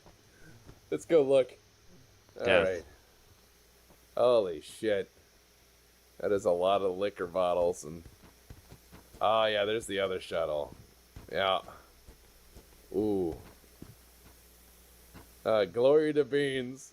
Ooh. Glory to beans. Meanwhile, That's some blood. A pile of blood. there's a little Waffle House. Oh, yeah. Race 4. Oh my god. They both destroyed each other. Oh my god. Race 5. Oh. Oh, that was. Oh, that's some fuck. I don't think it's going well until the races. Just gonna throw it out there. I don't think all the races are going as good as he thought they would. Race 7. Oh my god. Race 8.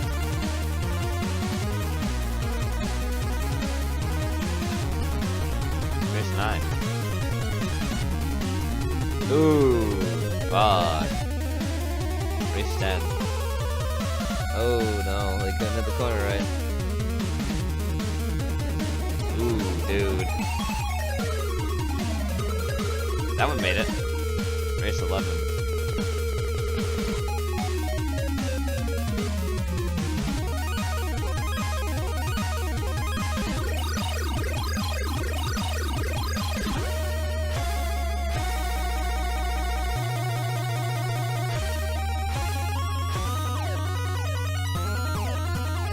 The music's good. I do like the music. Race 15, oh boy. Oh jeez. Destroyed. Destroyed itself too. Yeah, ooh. It happens. Sometimes you gotta destroy yourself to win, Gene. Did you ever think about that? I guess.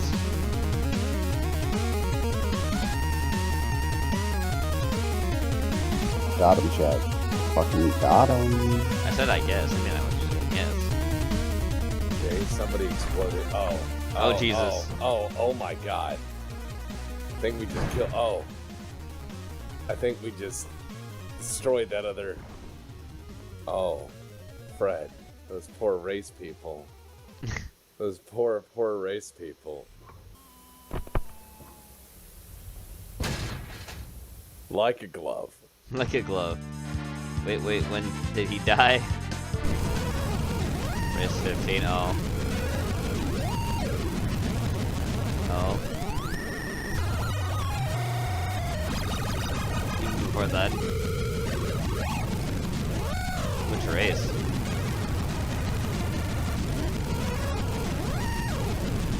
Race 6. Good lord, they put a TEG in one of these? That's the LS swap of our racetrack. Back to the garages with you. Yeah, no shit. Tube did it, raced intact, and was fine. Tube was a solid racer. Lawyer's office, not so much. The Plasma Pirate, too fast, though I did speak with Tom in between shots, and he said... Tom, huh? He thought it was a drag race. Alright. We have bits of race stuff. Tom, huh? But... You say? Yeah. Oh no. Oh no! Someone wants some rocket skates? That's probably not gonna end well. Where are the racers? Do we have cold feet now? Get me rocket skates. I will race Hubert. Alright, boy. we're doing this. So that's how he died. Oh god. Jesus Christ, he just disappeared. Get the That's wrong what killed button. him. Rocket Okay. skates. Let's do this. Audience part. Oh. Oh, oops. Audience participation. That one guy died. Oh jeez. Oh god. I'm dead. I am in the wall sideways. Yeah, alright. Hey! Medic! Medic! It's like Weeb when he's playing That's Battlefield great. 6, calling out. Oh, there's another. Just cranking Right, on Weeb? the radios. It's just crushing. Yes. Medic! Medic! Okay. This is too funny. So that's how that guy died. Alright. I think everything else is credits. Yep, it is. It is. So that's going to be it for us tonight. Thank you, everyone, for joining us for this Fans of Fiction. Appreciate All you guys Kodad. so much. That's right. Thank you guys so much. Like we've said, tomorrow, him and Genova will be playing Hollywood Animal. probably sometime in the afternoon. I'll probably join in when I get up, or I might be doing it way earlier than I am up. I don't know. We'll see. Yeah, that'll be fun. As we make Who knows? He's weird. Genova will be making we will be making Genova play it. So yes, there'll be that. That's right. We're also going to be watching Pineapple Express in the Discord tomorrow for 420 as well. That'll be at some time in the afternoon, later in the afternoon, I'm sure. And Monday will be, of course, Case of the Mondays back here at 8:30 p.m. Eastern Standard Time as well. Okay, everybody, thank you so much. Be sure to play the games in the Discord, too. Be sure to play the movie capture contest, movie picture, movie hangman, the ABCs, all those kind of things. Get your things in the bank, do all that. And we will see you guys later. Enjoy the rest of your night, everybody. Bye-bye, everybody. Bye-bye. Love you guys so much. Bye-bye. Bye. Do the Discord. Bye-bye.